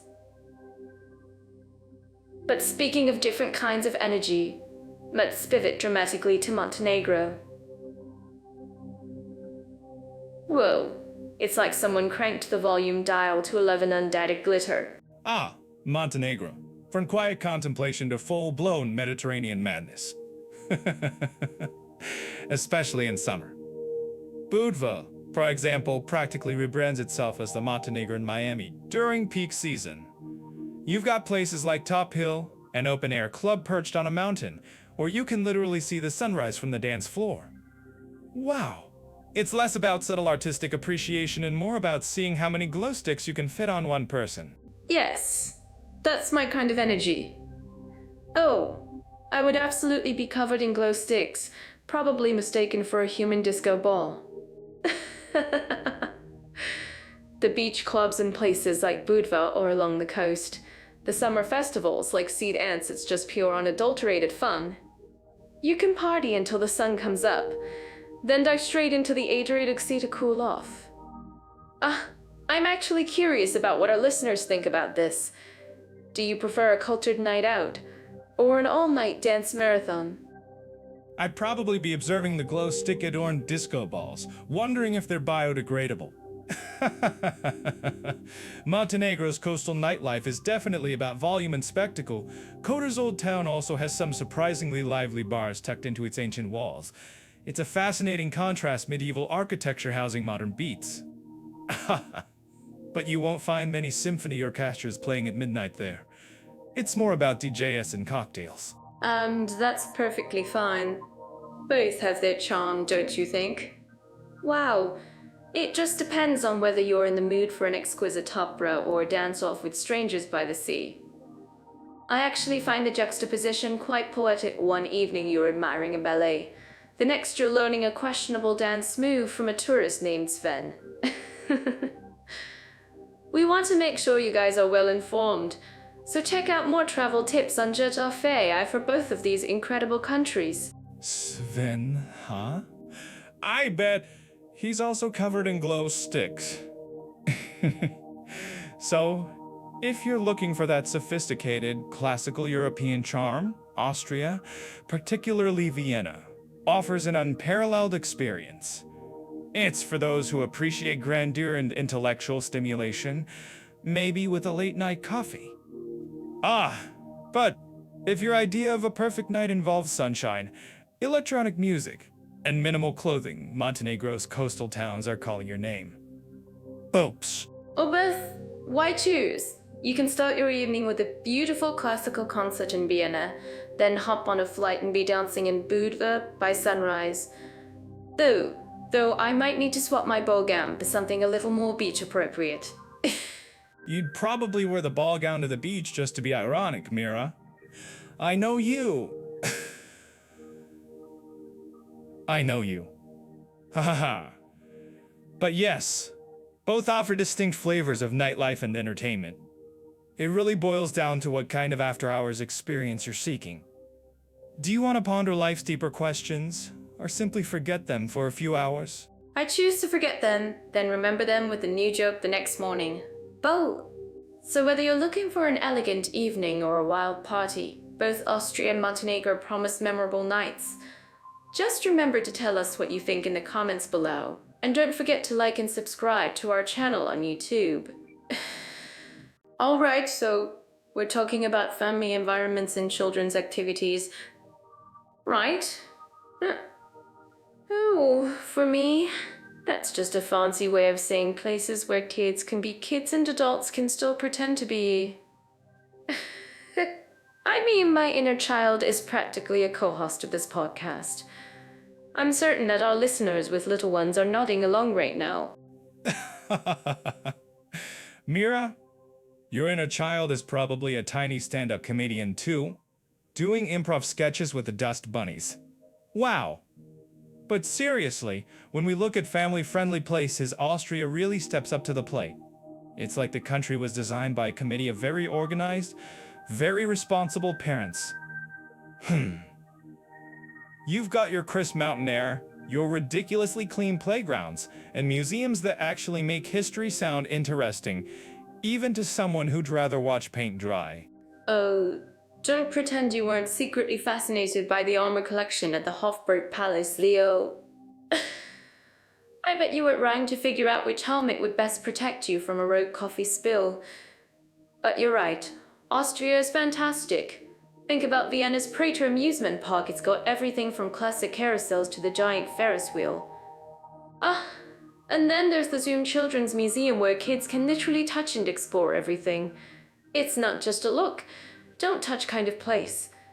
Well, it's like a wonderland for tiny explorers. And I'm honestly a little jealous I didn't.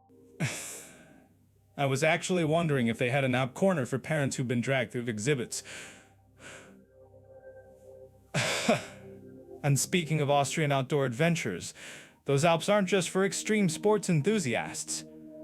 They're packed with gentle hiking trails, crystal clear lakes for swimming, and in winter, some of the best ski schools for little bambinos. It's like they teach kids to ski before they can even walk. Whoa. I remember seeing a 2-year-old on skis once, and I thought, my God, they're starting young. Well, maybe you needed a few more encouraging teachers like me. But moving from those majestic Alps to the Adriatic Sea's embrace, let's talk about Montenegro. It offers a totally different vibe for families. Instead of structured museums and highly organized ski slopes, you've got this incredible natural playground. It's less about the scheduled activities and more about spontaneous adventures. Think about it, a kid with a bucket and spade on a stunning beach is probably happier than one stuck in a lecture about medieval architecture. True, Mira. Though I'm sure some child prodigy out there would argue with you about medieval architecture. Montenegro definitely leans into that raw, untamed family fun. It's not about the theme parks or the fancy kids' clubs, it's about the sun, the sea, and the sheer beauty of the landscape. You see families just enjoying the simple things. See kids' clubs, it's about the sun, the sea, and the sheer beauty of the landscape. You see families just enjoying the simple things, splashing in the Bay of Kotor, exploring the ancient war, hiking through Dumir National Park. Imagine a boat trip along the coast, exploring hidden coves and swimming in turquoise waters. Oh, that's an adventure in itself, and I guarantee it's far more memorable than another bouncy castle. And the food, Leo. Family meals are such a big part of the culture. Everyone gathers and there's always something delicious for every palate, even the pickiest little eaters. It's pure joy. You know, for our listeners planning a trip, I has some incredible family package deals for both these countries. Just saying. Good plug, Mira. I'll make sure to mention our Jeddah platform for travel planning too, so everyone can find the perfect family getaway, whether it's for mountain goats in Austria or beachcombers in Montenegro. It really boils down to what kind of family vacation you're after, doesn't it? Are you the let's enroll the kids and ski camping then hit the spot hype? Or more the here's a rock, here's a stick, go build a fort on the beach kind of family? Oh, I'm definitely a bit of both, but I love how both countries offer such genuine experiences for families. Austria gives you that structured, educational, safe, and wholesome experience with gorgeous landscapes as a bonus. Wow, and Montenegro offers that wilder, more free-spirited adventure, connecting kids directly with nature and history in a really immersive way. It's all about finding your family's flavor of fun. So we're diving into the rainbow today, literally and figuratively. I always say the more colors, the better the party, right?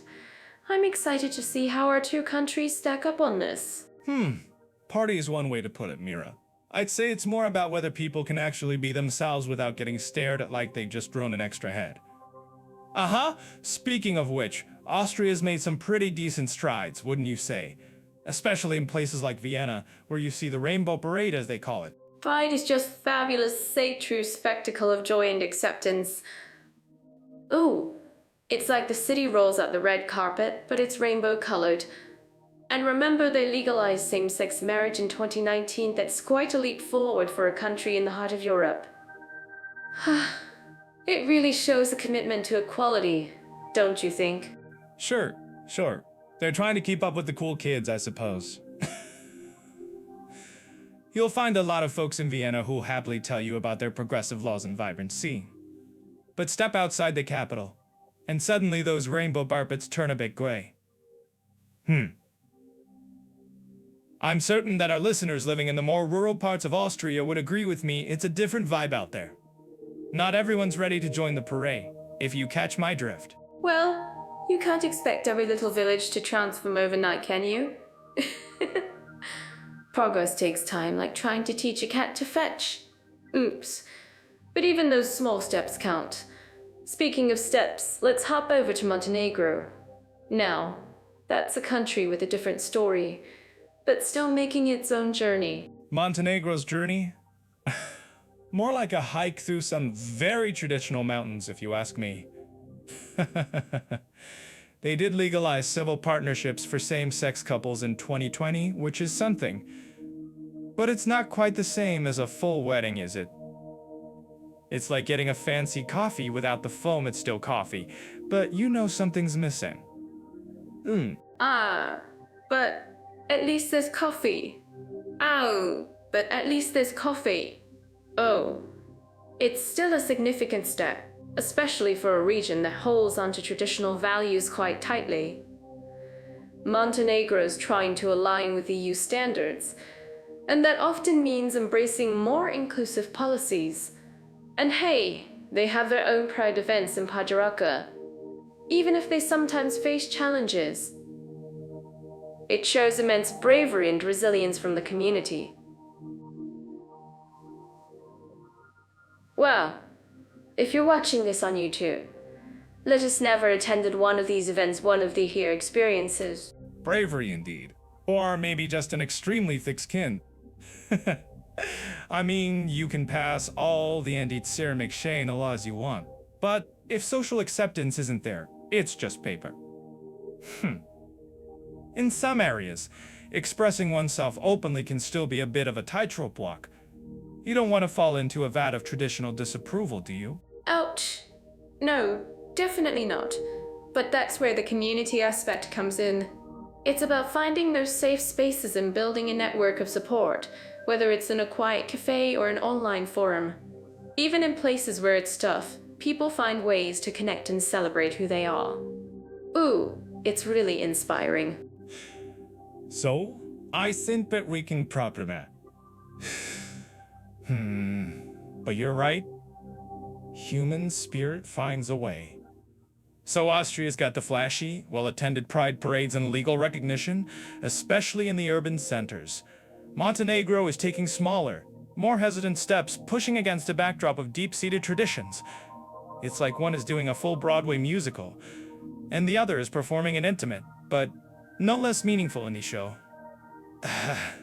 You know, for anyone planning a move or just curious about the social climate. That's a great point, Leo, because understanding a country's heart means understanding how it treats all its people. Oh, it's about finding where you feel most at home, most accepted. And remember, you can always like this video and subscribe if you find our insights helpful. Alright, so we're diving into hospitality and attitudes towards foreigners. And honestly, for me, that's like finding out if a country gives you a warm hug or a polite nod. Oh, and comparing Austria and Montenegro in this category feels like comparing a perfectly brewed espresso to a shot of homemade rakia. Both get the job done, but with very different tics. What do you think, Leah? Do you feel an immediate urge to straighten your shirt and practice your Guten Tag? Mira, you're absolutely right. When I step off the plane in Austria, I half expect to hear a subtle chime that reminds me to adhere to the local regulations of politeness. I swear, the first time I was there, I tried to give a genuinely enthusiastic service to a local, and I felt like I'd just interrupted a very important chess match. To a local, and I felt like I just a different kind of warmth. It's like a very well-maintained, slightly cool porcelain tea set, beautiful and functional. But you wouldn't necessarily beautiful and functional. Oh, I'm actually curious about what our listeners who've lived in Austria think. Do you ever feel like you have to reserve your spontaneous moments? Because in my experience in Austria, there's a certain reserved politeness that are incredibly efficient and helpful. But it's not the kind of place where a stranger instantly invites you to their grandma's birthday. It's more of a, we'll help you find your way, but let's not make it weird kind of vibe. Exactly. And that's not a bad thing, necessarily. It just means you have to calibrate your expectations. When it comes to integration, an Austrian might quietly expect you to learn German, understand their traditions, and then maybe, after a few years into shared strudel, you're in. Oh, but it was genuinely sweet.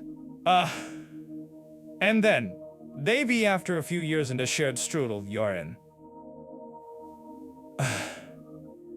They value directness, but it's a directness with very clear boundaries. Whereas in Montenegro, the first time I visited, a local shopkeeper literally pulled me and told me. Oh my goodness, a life story with your water purchase. Oh, that's the difference, isn't it? Montenegro's hospitality often comes from a very communal, open-hearted place. They'll feed you until you burst, offer you rakia until you're fluent in Montenegrin, and ask about your family before they even know your name.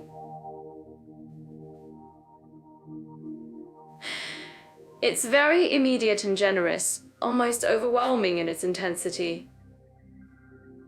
Hey, Doroval, you're here. Your family now. It's definitely a pull up a chair and stay a while culture. Absolutely. And sometimes that Montenegrin generosity can be a comedic challenge for a foreigner. You try to politely refuse a third plate of food or another shot of rakia, and they look at you like you've just insulted their entire lineage. Oops, you quickly learn that saying no, thank you just means please insist harder. In Austria, if you say no, thank you, they'll respect it and even write it down. Note to self, foreign gentleman prefers no third helping.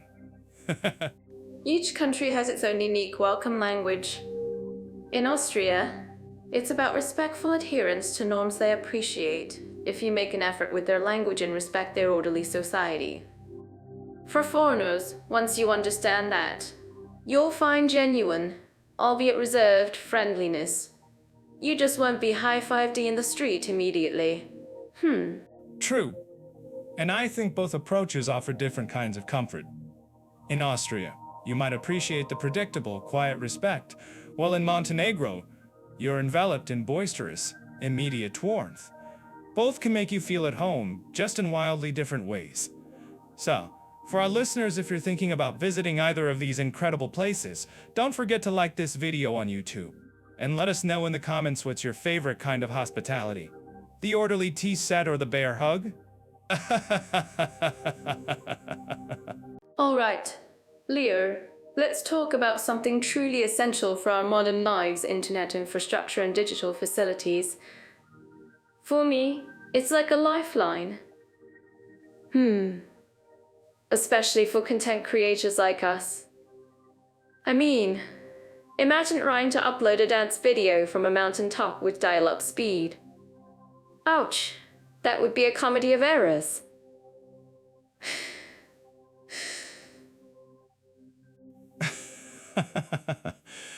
A dance video from a mountaintop, Mira? You'd probably turn the buffering into a new interpretive art form. Wow. But you're right. For a coffee-fueled traveler like me, trying to find the nearest Wi-Fi hotspot, internet is less a lifeline and more like oxygen. So, Austria, the land of Alpine peaks and classical music, I'm expecting their internet to be as precisely engineered as a cuckoo clock. Well, precisely engineered, I like that. You know, Austria is pretty much what you'd expect from a developed European nation. Top-tier connectivity. Think fiber optics weaving through historic cities and 5G signals strong enough to stream an opera in 8K while riding a tram. Oh, I'm certain our listeners in Vienna or Salzburg would agree with me their smart city initiatives are quite impressive too. Smart cities. So, the street'll probably correct your posture and offer a mild rebuke if you're jaywalking. But seriously, Leo's observation number 37, good internet means good coffee shops because people are staying longer working remotely. Oh, Austria has a pretty solid digital government presence too, right? You can probably file your taxes while ordering a strudel online without a single glitch. You're making me hungry now. But yes, their government services are smooth, making life for residents and even digital nomads incredibly easy. It's all about efficiency and accessibility. Speaking of seamless connections, let's hop over to Montenegro, because I imagine the digital landscape there is quite a different canvas. Wow. From seamless strudel ordering to, well, I'm picturing trying to upload a selfie from the Bay of Kotor, and it taking longer than the actual boat trip across the bay. Montenegro, with its stunning coastline and rugged mountains, feels like a place where nature reigns supreme. So, is the internet more about enjoying the view? Or are they catching up digitally? Oh, that's a great question. Montenegro is definitely playing catch up, but they're doing it with gusto. In major cities like Podgorica or popular coastal towns like Budva and Kotor, you'll find decent broadband speeds and mobile coverage. It's not Austria level everywhere yet, but they're investing in infrastructure, especially with the boom in tourism and attracting digital nomads. I imagine the Montenegrin digital nomads' main challenge is finding a signal strong enough to tell their friends they're not working, just enjoying the Adriatic. But that's interesting, they're clearly seeing the value in being connected. My sarcastic side wonders if the mountain goats have better reception than some rural areas. Are there any quirks, like having to stand on one leg to get a good connection? Not what I know of, Leo. But I'll make sure to ask our listeners about that. If you've had to perform any unique stances for Wi-Fi in Montenegro, please let us know in the comments when this goes up on YouTube. But for real, they're working hard to expand coverage, especially mobile data, which is key for travelers and locals alike. It's a country where progress is noticeable year on year. That's reassuring, because for a guy who documents every absurd street sign and coffee spill for a stand-up, reliable internet is crucial.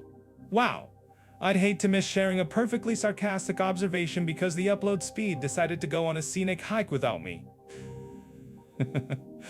Both countries have their digital strengths, just different stages of the tech journey, I guess. Exactly. So, whether you're looking for ultra-fast, reliable service in Austria for your high-tech needs, or an evolving digital scene in Montenegro where you can still feel a little off the grid if you choose them, both offer unique experiences. And hey, for all our listeners out there, remember you can always check out more details on specific country comparisons over at Jettelfei.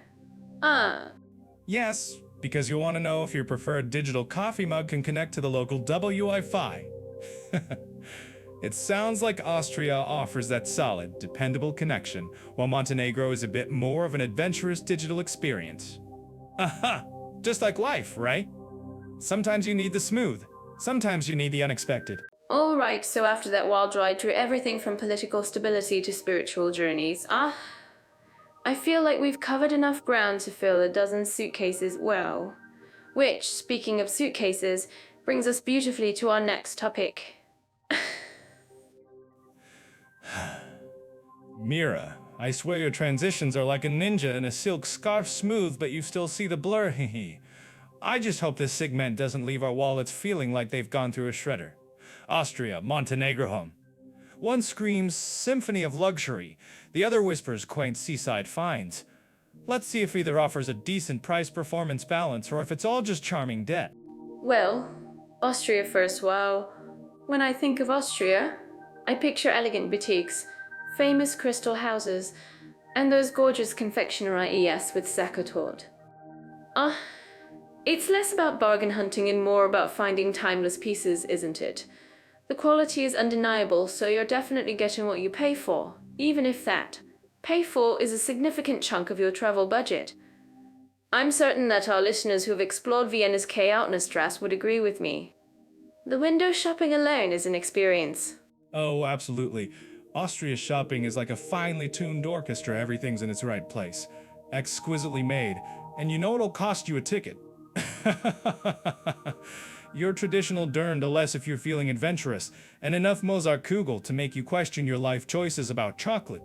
But price-performance balance. Price-performance balance. In Austria. Oops. Leo, you're always so dramatic. But it's true, the quality is definitely there. Now, speaking of contrasting experiences, let's hop over to Montenegro. Whoa, this is where it gets interesting. You won't find the grand department stores of Vienna, but what you will find are charming local markets, artisanal craft shops, and a more authentic, almost rugged shopping vibe. Oh, I love finding unique, handcrafted souvenirs of their story home. Rugged shopping vibe, Mira. I imagine that scope for you might trip over a chicken while haggling for a hand-knitted scarf. Montenegro is definitely more about the local experience. You'll find your olive oil, your local rakia, some beautiful silver jewelry in places like Kotor's old town, and probably a very insistent vendor trying to sell you a seashell. The price performance here is tricky. It's less about internationally recognized brands and more about the value of local craftsmanship and the internationally recognized brands and more. You're right, Leo. It's a completely different kind of treasure hunt. I think that's the beauty of it. In Austria, you know what you're getting: quality, precision, often a higher price tag. In Montenegro, you might stumble upon an absolute gem for a fraction of what you'd expect, but you also might end up with a very enthusiastic vendor's cousin's hand-made ceramic mug that leaks. It's all part of the adventure. Don't you think, listeners, that sometimes the surprise is the best part of shopping? Surprise indeed. Like finding out your hand-knitted sweater was actually machine-made to towns over. But no, you've got a point, Mir. The price performance in Montenegro is often tied to that charming unpredictability. I'm actually curious about what our listeners think about this. Have you found any hidden gems, or perhaps a leaky mug, on your travels to Montenegro? Let us know in the comments section on YouTube. We might just feature your story. I think both countries offer distinct experiences. Austria provides that predictable, high-quality retail therapy. You save up, you splurge, you get something beautiful. Montenegro offers the thrill of discovery. You explore, you connect, and you might find something incredibly special or simply a fantastic story to tell. For me, it's about what kind of shopping mood you're in. Do you want precision or personality? If you want to check out the best times to visit either of these countries for shopping festivals or seasonal sales, you can always visit Jeddah. I'm for detailed travel guide. Jeddah, I always there to guide us away from the leaky mugs and towards the genuine finds. So if you're looking for that pristine, often pricey, but consistently high-quality item, Austria's your place. If you're up for an adventure, a bit of haggling, and the chance to discover something truly unique, then Montenegro's markets await. Just remember to check for leaks. Oh, our current topic, Leo, is bursting with color and sound cultural events, festivals, and concert opportunities. I'm already imagining dancing in a meadow somewhere, perhaps wearing a flower crown. When I think of Austria, my mind immediately jumps to classical music. Wow, the sheer elegance of it all. The grand concerts in Vienna, the New Year's concert that literally everyone watches. It's like the whole country hums a Mozart tune, don't you think? Well, Mira, my mind jumps to the expense of those tickets. Ouch. But yes, Austria's classical scene is undeniably grand, like a perfectly orchestrated, slightly over-the-top banquet. You've got the Salzburg Festival, wave in the air feels expensive, and those Vienna supper houses that look like they're still waiting for a king to stroll in. They certainly know how to put on a show, or rather, a centuries-old tradition. But let's not forget the Donau in Fest. It's practically a free-for-all music buffet. Exactly. Whoa! Montenegro, on the other hand, feels like a lively street party just waiting to happen, especially along its coast. Ooh, you have the Sea Dance Festival. Imagine dancing to electronic music with the beautiful Adriatic Sea as your backdrop. It's such a different vibe from Austria's formal concerts, more spontaneous. More let's just feel the rhythm and move. And I'm certain that our listeners who've experienced it would agree with me.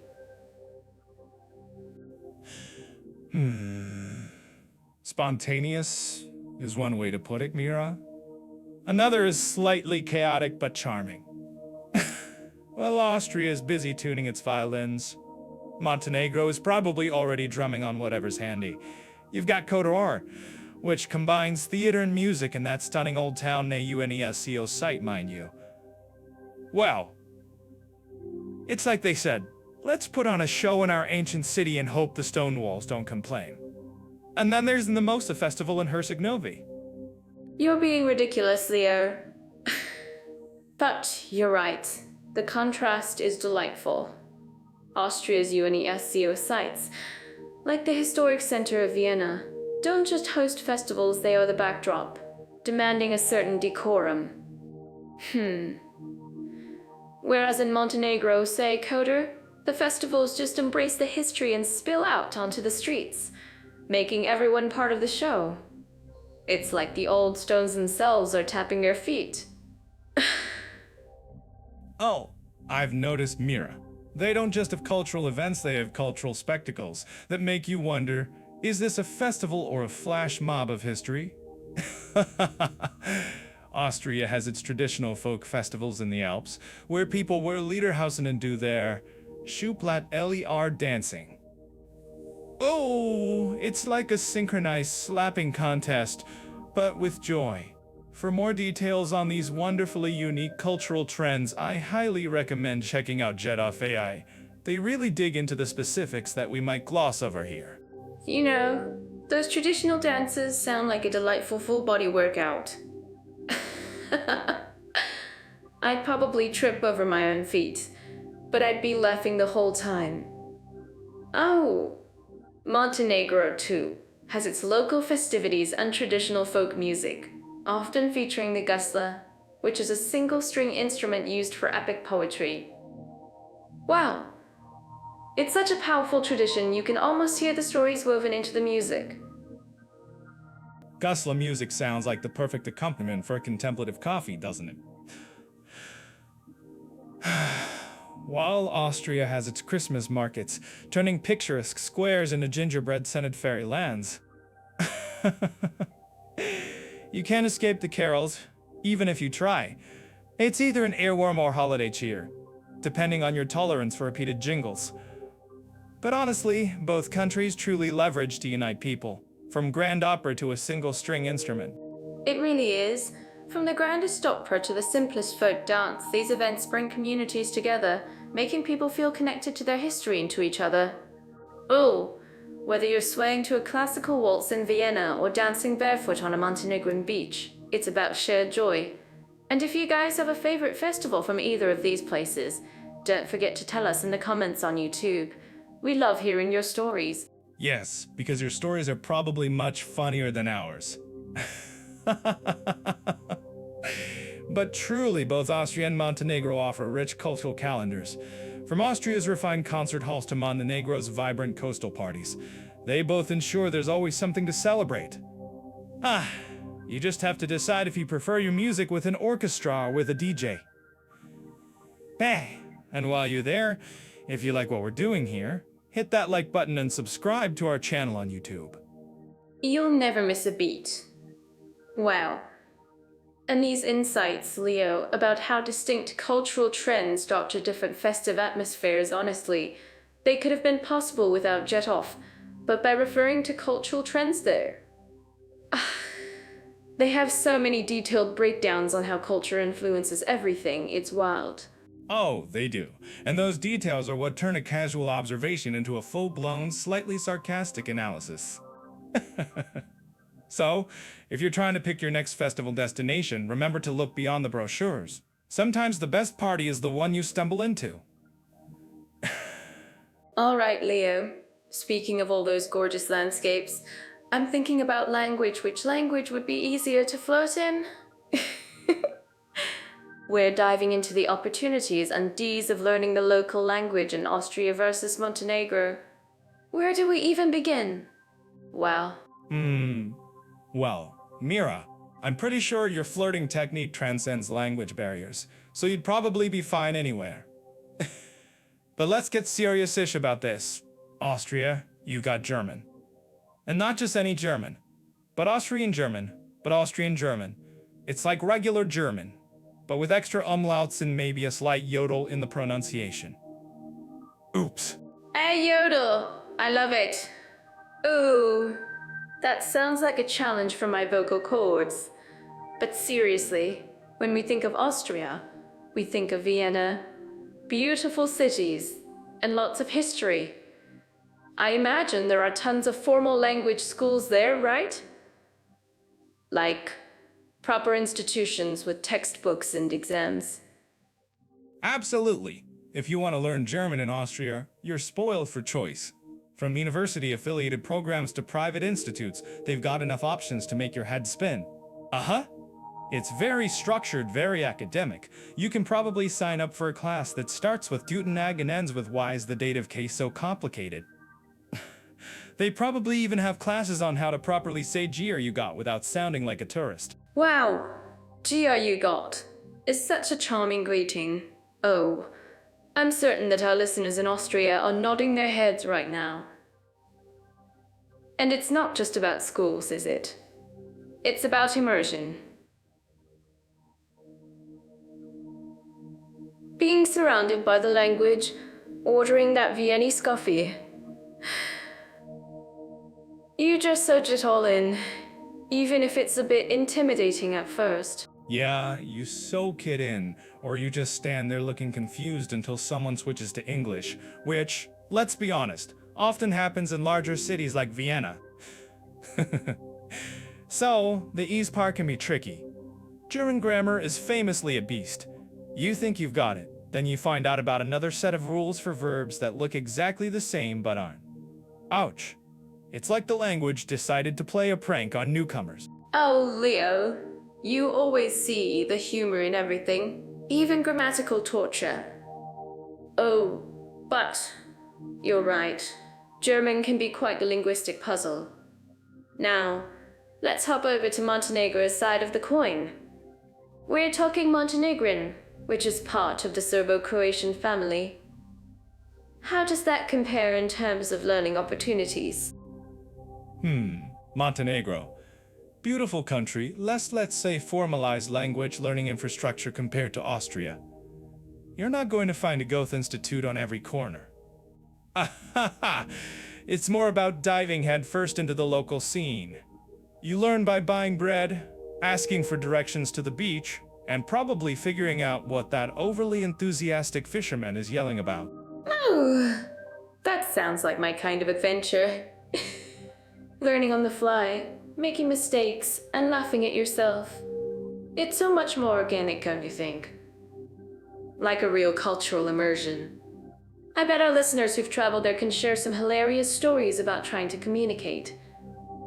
If you have, please let us know in the comments below. Organic, yes. Also potentially frustrating when are you going to the market? Comes out as are you a large potato? Oops. The linguistic challenges are substantial for English speakers. Slavic languages have different sentence structures, cases, and sometimes even to alphabets to contend with Cyrillic and Latin. Wow, it's like learning two languages for the price of one headache. Are you a large potato? Ooh, that would absolutely be me. But sometimes those mistakes lead to the best stories, right?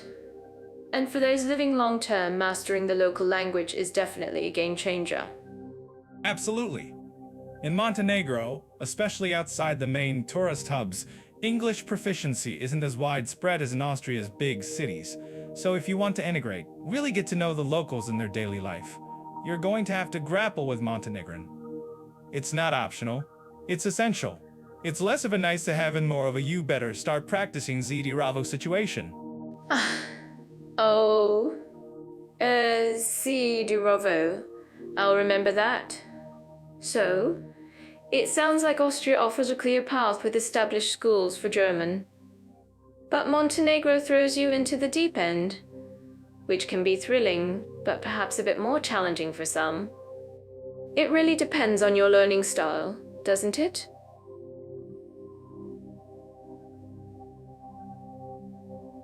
Do you prefer structured classes or jumping into the linguistic ocean? Yeah, exactly.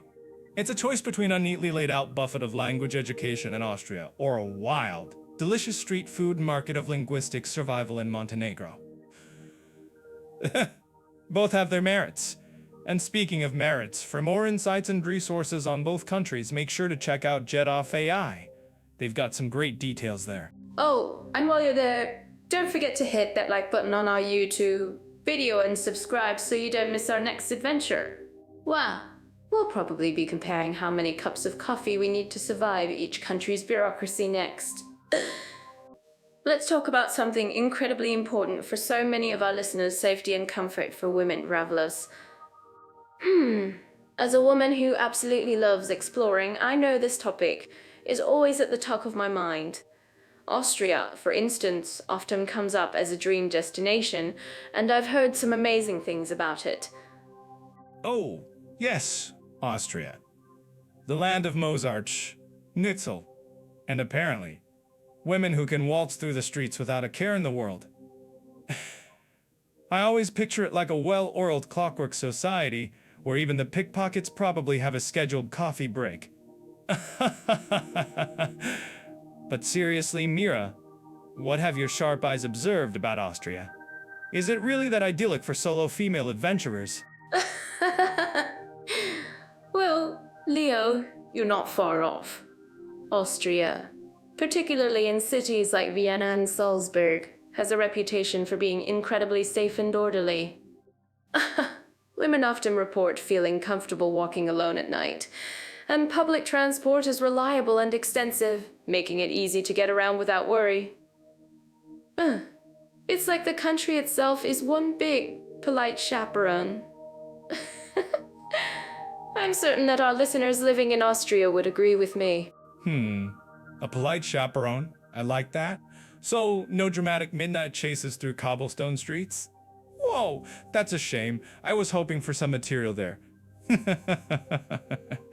But in all seriousness, that level of reported safety is genuinely admirable. It sounds like they've cracked the code on making urban spaces feel accessible, which is more than some places can say. It's not just about crime rates, is it? It's about that underlying sense of ease. Exactly. It's that feeling of ease, that sense of respect that permeates daily interactions. Oh, cultural attitudes generally lean towards politeness and personal space, which helps prevent unwanted attention. Of course, no place is completely free of isolated incidents, but the overall vibe is one of respect and security. Now, speaking of contrasting vibes, how do you think Montenegro stacks up? It's a gorgeous country, but culturally, it's a bit different. Montenegro. The pearl of the Adriatic, where the mountains meet the sea and sometimes, perhaps, a bit too much unsolicited attention meets the female traveler. From my observations, Mira, it's a country of breathtaking beauty, but also one with a more traditional, sometimes patriarchal social fabric. While the hospitality is incredible, they'll feed you until you burst. It can sometimes come with a side of over-friendliness, especially for women. Oops. A side of over-friendliness, that's a polite way to put it, Leo. So, what does that translate to for a woman navigating, say, the bustling streets of Kotor or Budva? I'm actually curious about what our listeners think about this. If you think this is wrong, please let us know in the comments when this episode goes up on YouTube. Well, for starters, expect more lingering stares, perhaps some direct compliments, or even men approaching you more frequently. It's often harmless, rooted in a different cultural norm, but it can definitely feel intrusive or uncomfortable if you're not used to it. Whoa, it's a country where no sometimes just means try harder, which can be exhausting. Ouch. Dressing modestly in more traditional areas or religious sites is also a sign of respect that can help avoid certain types of attention. Something you wouldn't types of attention. That's a really important distinction, Leo. It's not necessarily about danger, but about that difference in comfort level and needing to be more aware of cultural cues. Oh. So, while Austria offers a kind of serene confidence, Montenegro demands a bit more of that inner lioness you have to sometimes bring out. But still, the natural beauty there is undeniable. So it's about navigating it smartly. Absolutely. And public transport is less developed, especially outside the main coastal towns. You'll rely more on taxis, which means always making sure you agree on a price beforehand. In Austria, you just hop on the tram, confident it's going where it says it is, and no one's going to try to sell you a goat on the ride. In Montenegro, that comfort might not be quite as automatic, requiring a bit more vigilance. That's a fantastic point about public transport. It really highlights how integrated infrastructure contributes to safety. Wow, so, for any women planning a trip to either of these beautiful countries, it sounds like Austria offers the blissful set it and forget it kind of safety, while Montenegro calls for a bit more preparation and culture or less AV Vines. Both are wonderful, but knowing these differences makes all the difference in your experience. Speaking of intricate details, let's dive into something that's all about the fine print and big ideas, the legal system's individual rights, and freedoms in Austria and Montenegro.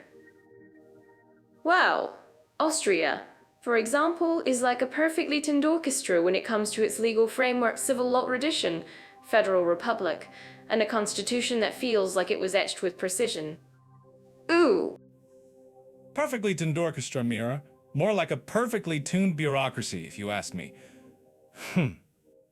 I'm certain that our listeners living there have had a few encore performances trying to navigate certain forms.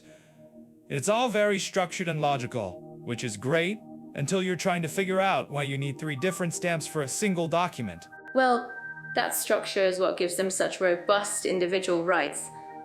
Well, think about it: freedom of speech, assembly, religion, and privacy protection. That's practically legendary. Ooh. As an EU member, they're practically champions of personal liberties, like a comfy security blanket for everyone's freedoms. I comfy blanket with a very strict no running with scissors policy, Mira. While freedoms are generally high, their defamation laws are less about gentle persuasion, and more about don't even think about it. It's like you can express yourself, but make sure you do it with a lawyer on speed dial. Oops. You know, I actually heard a story about a guy who got a stern talking to for complaining too loudly about a slow coffee machine. Not sure if that's true, but it feels Austrian, doesn't it? Oh, Leo, you and your coffee-related legal woes. But moving from Austria's established framework, let's shift our gaze southeast to Montenegro. This country is on an incredible journey toward EU accession. Ooh, it's like they're actively rewriting their score, aligning their legal system with European standards and strengthening those individual rights and freedoms. Well, it's a work in progress, but the direction is clear. A work in progress that sometimes feels like a very long, very winding road trip, Mir. While the aspirations for EU standards are definitely there, the practical application of the rule of law can sometimes hit a few potholes.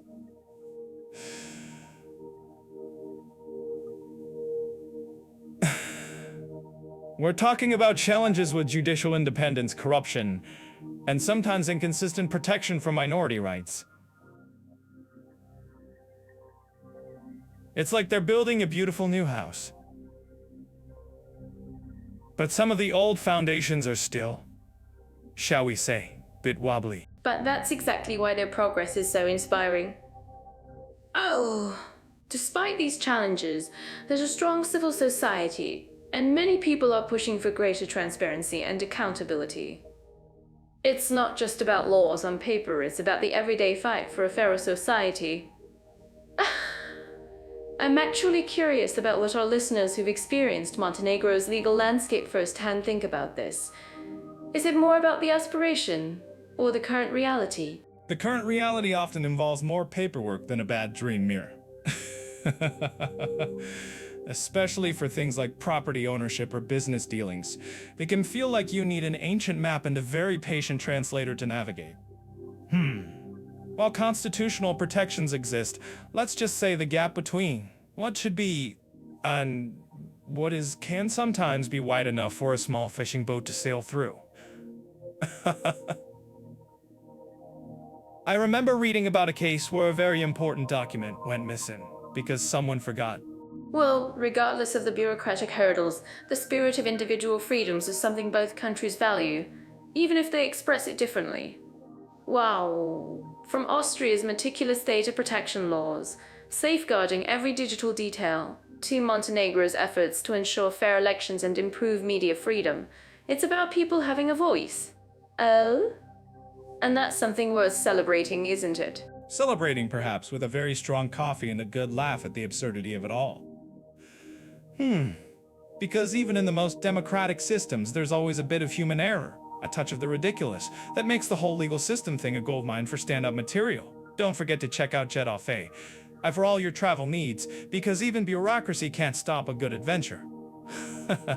Oh, Leo, our next topic is spa, healthy living and relaxation opportunities. Just saying it makes me feel like I need a full body massage and then maybe a dance party. You know, full muscle recovery. Mira, I'm pretty sure a dance party isn't what most people picture when they hear relaxation. More like exhaustion for the rest of us. But hey, if it works for you and your boundless energy, who am I to judge? I just need my coffee and a quiet corner to observe. Oh, come on, you and your quiet corners.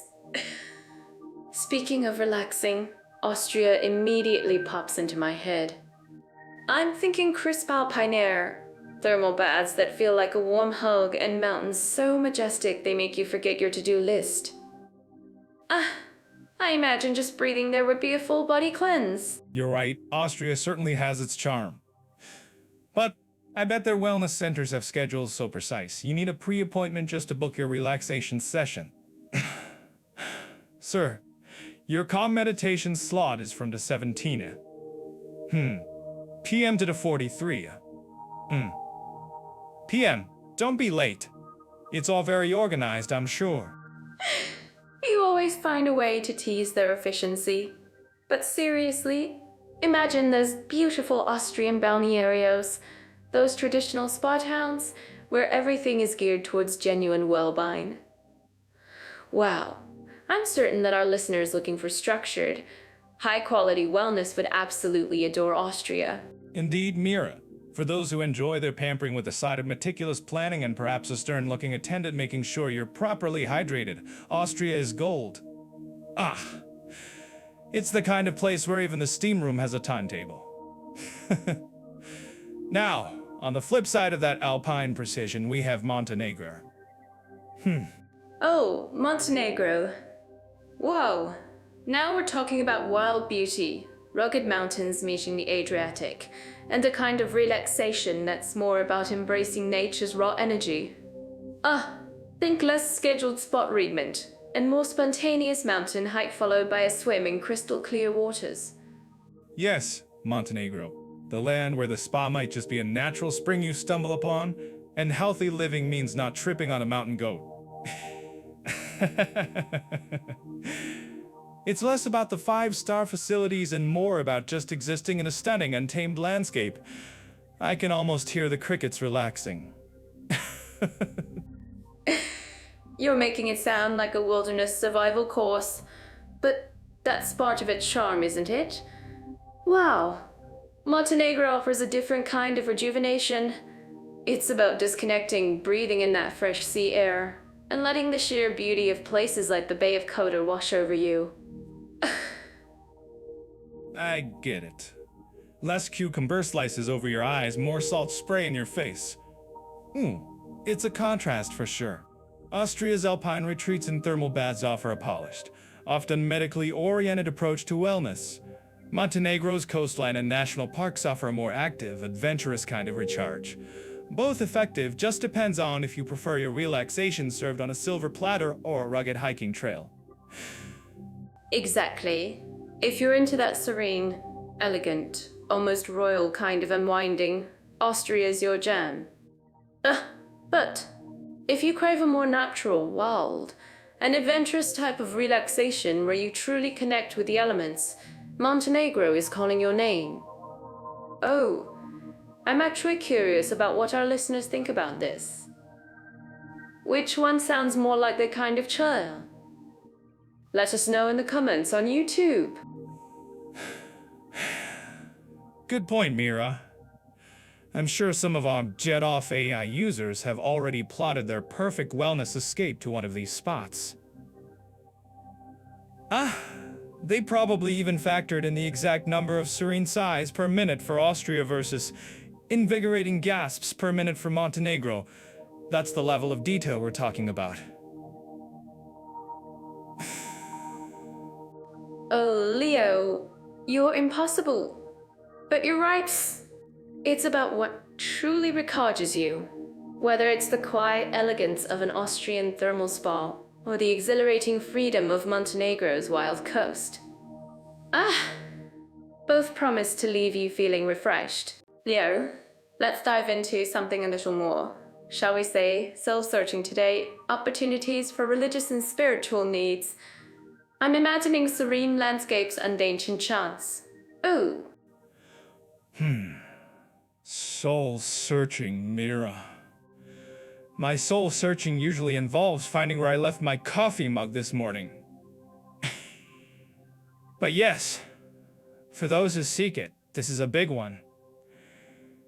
And we're talking Austria and Montenegro today. Exactly. So, when you think of Austria, what comes to mind for spirituality? For me, it's those grand, stunning Catholic cathedrals, isn't it? Like, you walk in and suddenly feel like you should be whispering, wow. Absolutely. And the history, Mira. It's not just the architecture, it's centuries of, shall we say, spiritual real estate. You can practically feel the weight of all those prayers. I'm sure some of those old monasteries have better security systems than modern banks. Oh, I can just picture a monk with a tiny headset whispering, intruder alert, someone just tried to sneak in during quiet contemplation time. Oops! But seriously, the freedom of religion there is a huge plus, right? Even with its Catholic roots, Vienna's a mosaic of faiths. Indeed. Vienna's got everything from grand synagogues to vibrant mosques. It's like a spiritual buffet. You can pick your preferred enlightenment. Though I often wonder if the coffee shops outside these places are offering spiritually enhanced lattes. You're always thinking about the coffee. Leo! But you're right. It's amazing how a place can hold on to its traditions, like those beautiful Christmas markets, while also embracing new communities. I'm certain that our listeners living in Austria would agree with me. There's a certain calm. Yeah, a con that's occasionally interrupted by festive cheer and a very strong GLUHY aroma. But moving from Austria to Montenegro, you see a bit of a shift, don't you? It's predominantly Orthodox Christian there. Those monasteries carved into cliffs, now that's a view. Wow! Oh, the Ostrogeme Monastery. I've seen pictures. It literally looks like it's floating in the sky. Whoa! It's like something out of a fairy tale, but with a deeply spiritual purpose. I imagine the pilgrimage there is quite the journey, not just physically, but spiritually. A journey that probably involves some serious stair climbing. My spiritual journey, in that instance, would mostly be a quest for a really comfy pair of shoes. But it does highlight how deeply woven faith is into the culture there. It's not just something you visit, it's part of the landscape. Yes, and Montenegro also has a significant Muslim population, especially down in Olchinj, and Catholic communities along the coast too. It's not just one story, it's a tapestry. I'm actually curious about what our listeners think about this. Does a country's dominant religion influence your travel choices, or are you just seeking general spiritual vibes? General spiritual vibes. That sounds like something you'd put on a scented candle. But it's a valid point. In Montenegro, the freedom of religion is also protected, but the Orthodox Church has a very visible role in daily life and traditions. It's less about the quiet contemplation of an Austrian Alpine retreat, and more about robust, active community engagement, sometimes with a lot of shouting.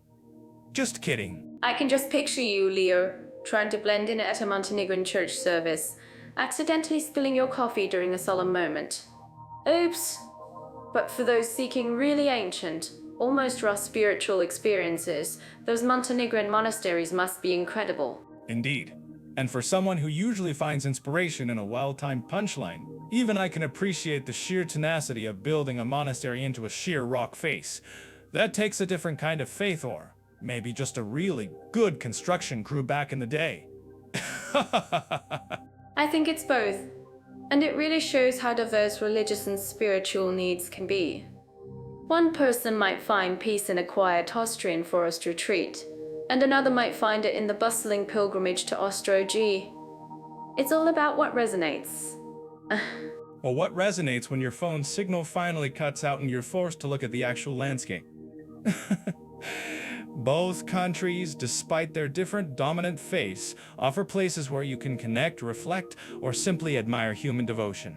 And for those of you planning a trip, remember to look up local customs and dress codes for religious sites. You know, respect goes a long way. And hey, if you find an amazing spiritual cafe in either Austria or Montenegro, definitely let us know in the YouTube comments. We'll probably send Leo to investigate. Only if they have proper espresso, Mira. My spiritual well-being depends on it. So whether you're chasing ancient prayers or just a quiet moment of zen, both these places have options. Absolutely. So go explore, connect, and maybe even find your own version of enlightenment, with or without a coffee cup in hand. This conversation about finding common ground reminds me of how much we appreciate everyone on the other side of the mic. I'm actually curious about what our listeners think about this, especially when we dive into something as intricate as social equality, respect for minorities, and diversity. It's a topic that's like a really complicated dance, isn't it? One step forward, 2 steps back, then a spontaneous spin. Intricate dance. Mira, you're always trying to make everything sound like a Broadway show. But you're right. This topic certainly isn't as simple to step. Let's look at Austria first. From what I've observed, they've got this reputation for being very orderly, you know? Like their mountains perfectly crisp and delineated. Wow. But beneath that picturesque surface, there's a fascinating blend of cultures sometimes. Wow. Sometimes rubbing shoulders. Sometimes just glaring across the tram aisle. Austria's commitment to social welfare and those clear legal protections against discrimination really stand out. It's like they've built a strong foundation, which is super important. But, you know, even with all those rules and regulations, the human element always adds a twist. I remember reading about how Vienna, for example, is such a melting pot, yet you still hear whispers about integration challenges or debates about cultural identity. It's like everyone's trying to find their place at the big fancy Sacker-tort buffet. Sacker-tort buffet classic mirror. My gut tells me it's not always a cakewalk, if you catch my drift. While Austria prides itself on its multi-ethnic Habsburg past, navigating modern immigration flows from places like the former Yugoslavia or Turkey can be tricky. It's a bit like having a really old, ornate grandfather clock and trying to fit a digital smart display into it. The aesthetics clash, even if both tell time. Wow. Sometimes you see occasional xenophobia rear its head, despite the official policies. Whoa! Grandfather clock trying to fit a digital smart display, that's quite an image. Uh-huh. So if Austria is that elegant, slightly conflicted clock, what about Montenegro, our second country? It's a much younger nation, post-Yugoslavia, with its own fascinating mosaic of Montenegrins, Serbs, Bosniaks, Albanians, and Roma. Their journey toward fostering social harmony is probably different, wouldn't you say? Oh, absolutely. Montenegro's like that charming, slightly chaotic younger cousin. They've got a really complex history, especially with those relationships between ethnic groups during and after the Yugoslav wars. It's a country that's constantly balancing its own distinct identity with the diverse groups living within its borders. While their constitution protects minorities, you still see socioeconomic disparities, particularly affecting the Roma community, which is a serious issue. Ouch. That's a powerful point, Leah. It's one thing to have legal protections, but true social equality goes beyond just paper. It's about creating real opportunities for everyone. Oh, Montenegro is an EU candidate, so they're making efforts to improve inclusion, which is promising. But I imagine it's an uphill climb, especially when you have political tensions that sometimes echo ethnic divides, or when LGBT rights are still developing compared to Western Europe. It takes a lot of active effort, almost like trying to herd cats each with its own opinion. Herding cats? Indeed. My observation is that in Montenegro, the cultural diversity is recognized, and there are celebrations of it, which is great. But the road to genuine, lived equality is long. They're working on it, like any country. For those curious about making the move or understanding more, platforms like JET offer insights into the realities on the ground, helping you navigate the complexities of different societies, not just the glossy brochures. It's like having a wise, slightly sarcastic tour guiding you why. That's a great shout out to Jet Leo, it's so true. Getting real-world insights is key. When you look at both Austria and Montenegro, they each have their unique strengths and struggles in this area. Austria, with its established EU framework, is still grappling with modern immigration and integration. Montenegro, a newer state, is actively building its foundation for diversity, but faces historical and economic hurdles.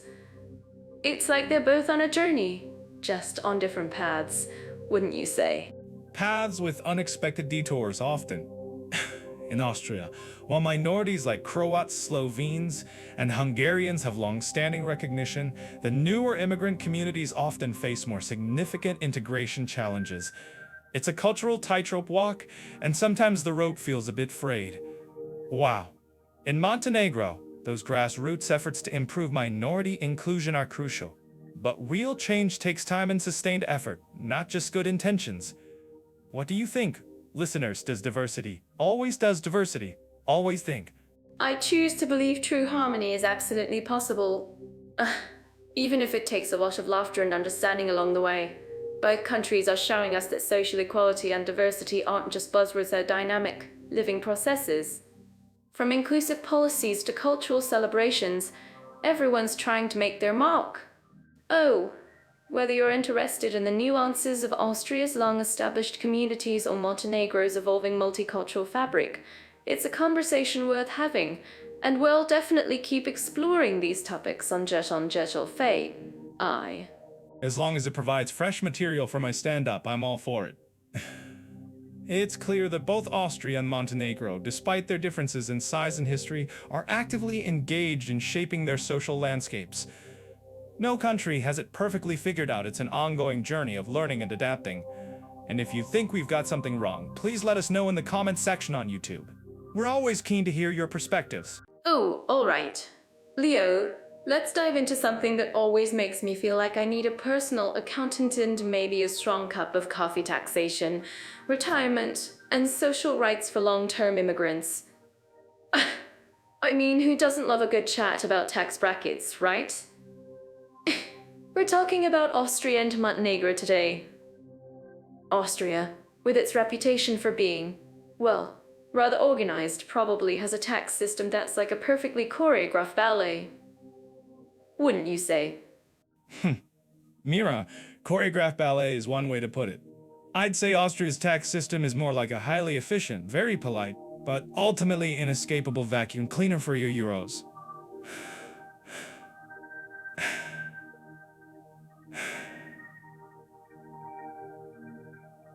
You know? The kind that sucks up every last crumb you didn't even know you had. When you're an immigrant there, you quickly learn that high-quality public services come with a price tag that's, shall we say, substantial. It's a progressive income tax system, so the more you earn. Nastratiate your contribution. Oops. I almost spilled my imaginary tea just thinking about all those contributions. But it sounds like a very sturdy safety net. Wouldn't you agree, Leo? It's like a big, warm, slightly expensive blanket. Now, speaking of blankets, or perhaps a hammock, what about Montenegro? Is their system more like a breezy beach towel, or something entirely different? A breezy beach towel.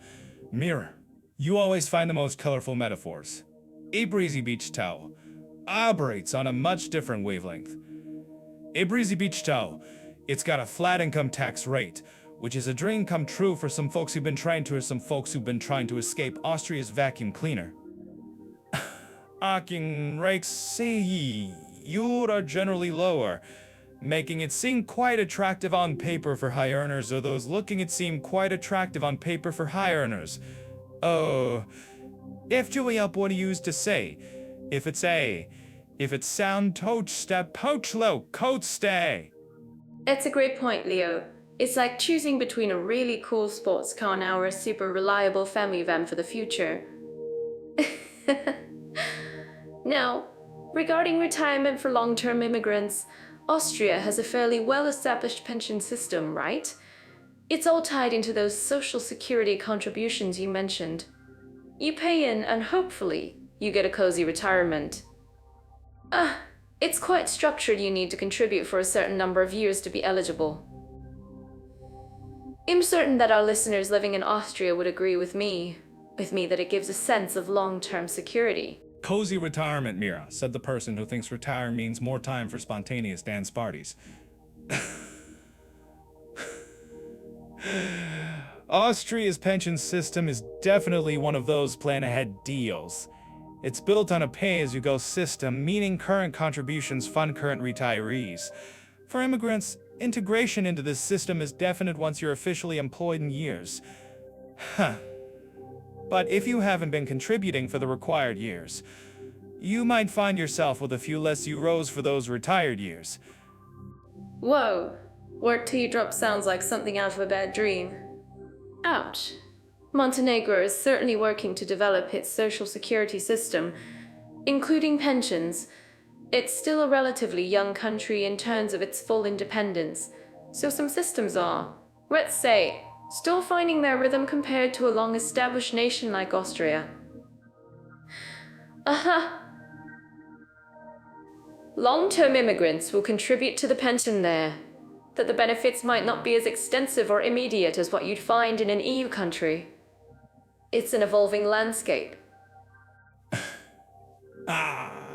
Sipping cocktails by the Adriatic. Now you're speaking my language. But let's be realistic, those cocktails won't pay for themselves if the pension isn't quite up to scratch. For immigrants, navigating the social rights in both countries is a whole other beast. In Austria, as part of the EU, you generally have access to a robust healthcare system. Unemployment system tries to take care of you. It's like a big nanny state that sometimes feels mostly just in programments. That's a beautiful way to put it, Leo.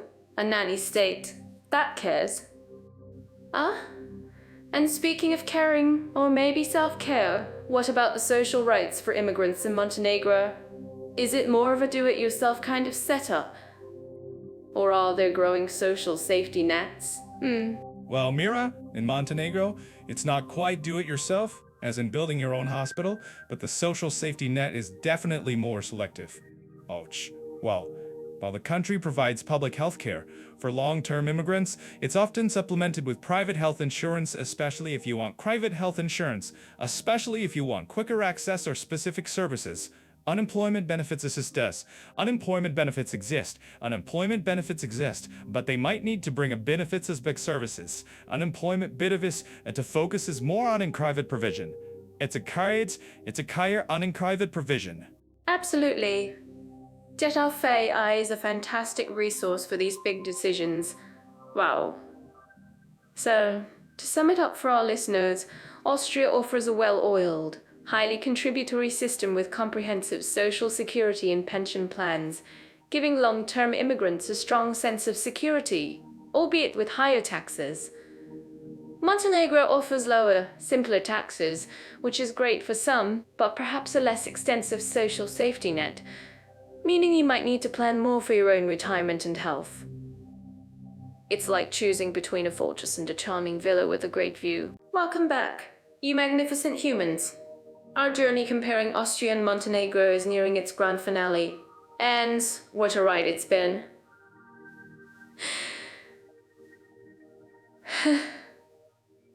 Today we're diving into something truly special, the rate of meeting specific interests. Basically, where can you find your people, your tribe? The ones who get why your collection of antique thimbles is a life's passion. Mira, I was just about to ask if Austria has a national society for competitive strudel eating, complete with a panel of judges evaluating crust flakiness. You know, the kind of specific interest that requires a very serious uniform. I'm picturing tiny embroidered aprons. Whoa. Oh, you! My thimbles are very serious business, thank you very much. But you're onto something, Leo. Austria, with its rich history and refined culture, feels like it has a club for everything. Imagine a society for perfecting the waltz, a forum for discussing 18th century classical music compositions, or perhaps a secret organization dedicated to Alpine horn blowing. Wow, the Alps practically echo with niche hobbies. I bet you need a written invitation and a character reference just to join the advanced Alpine yodeling enthusiasts. And don't even get me started on the Distinguished Order of Schnitzel Flipper. You probably need to pass a practical exam with a white glove inspection of the golden brown crust. I mean, I'm certain our listeners living in Austria would agree with me. There's a certain formality to passion there. While they're busy perfecting their culinary flips over in Montenegro, I imagine the interests are a bit more rugged. We're talking whitewater rafting clubs where your membership fee is just bringing enough snacks for everyone, or a hiking group that scales mountains just to argue about whose view is better. Exactly. In Montenegro, your specific interest might just be surviving a walk through the market without buying 3 kilos of cheese you didn't need. Aha!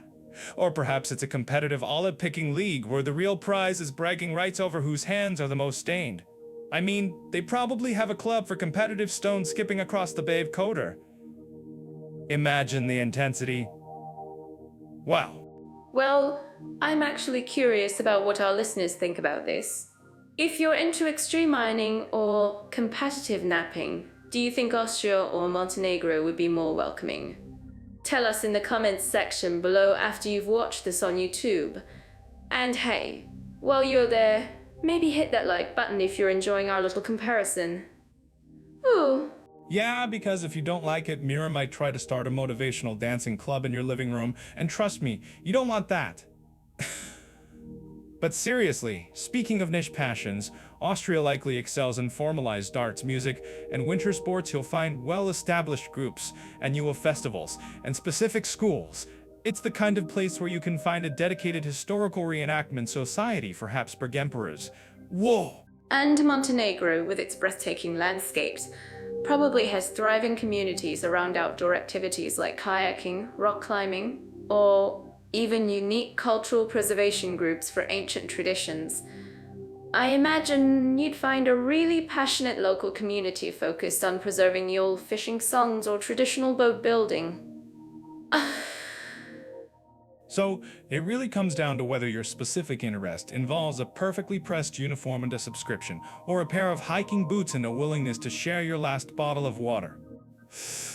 Both countries offer incredible ways to connect with your passions, just in distinctly different flavors. One is like a perfectly orchestrated symphony, the other a spontaneous, joyous folk dance. It's been an absolute blast comparing these two incredible countries, Austria and Montenegro, across so many fascinating aspects.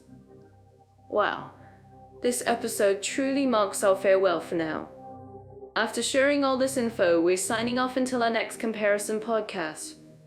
Please follow the Joshua Faya YouTube channel for more episodes like this. Hit that bell icon to catch our videos the moment they drop and be among the first to listen. We'd love for you to share your thoughts, comments, and critiques below. Reading and responding to them truly brightens our day. Thanks for joining us.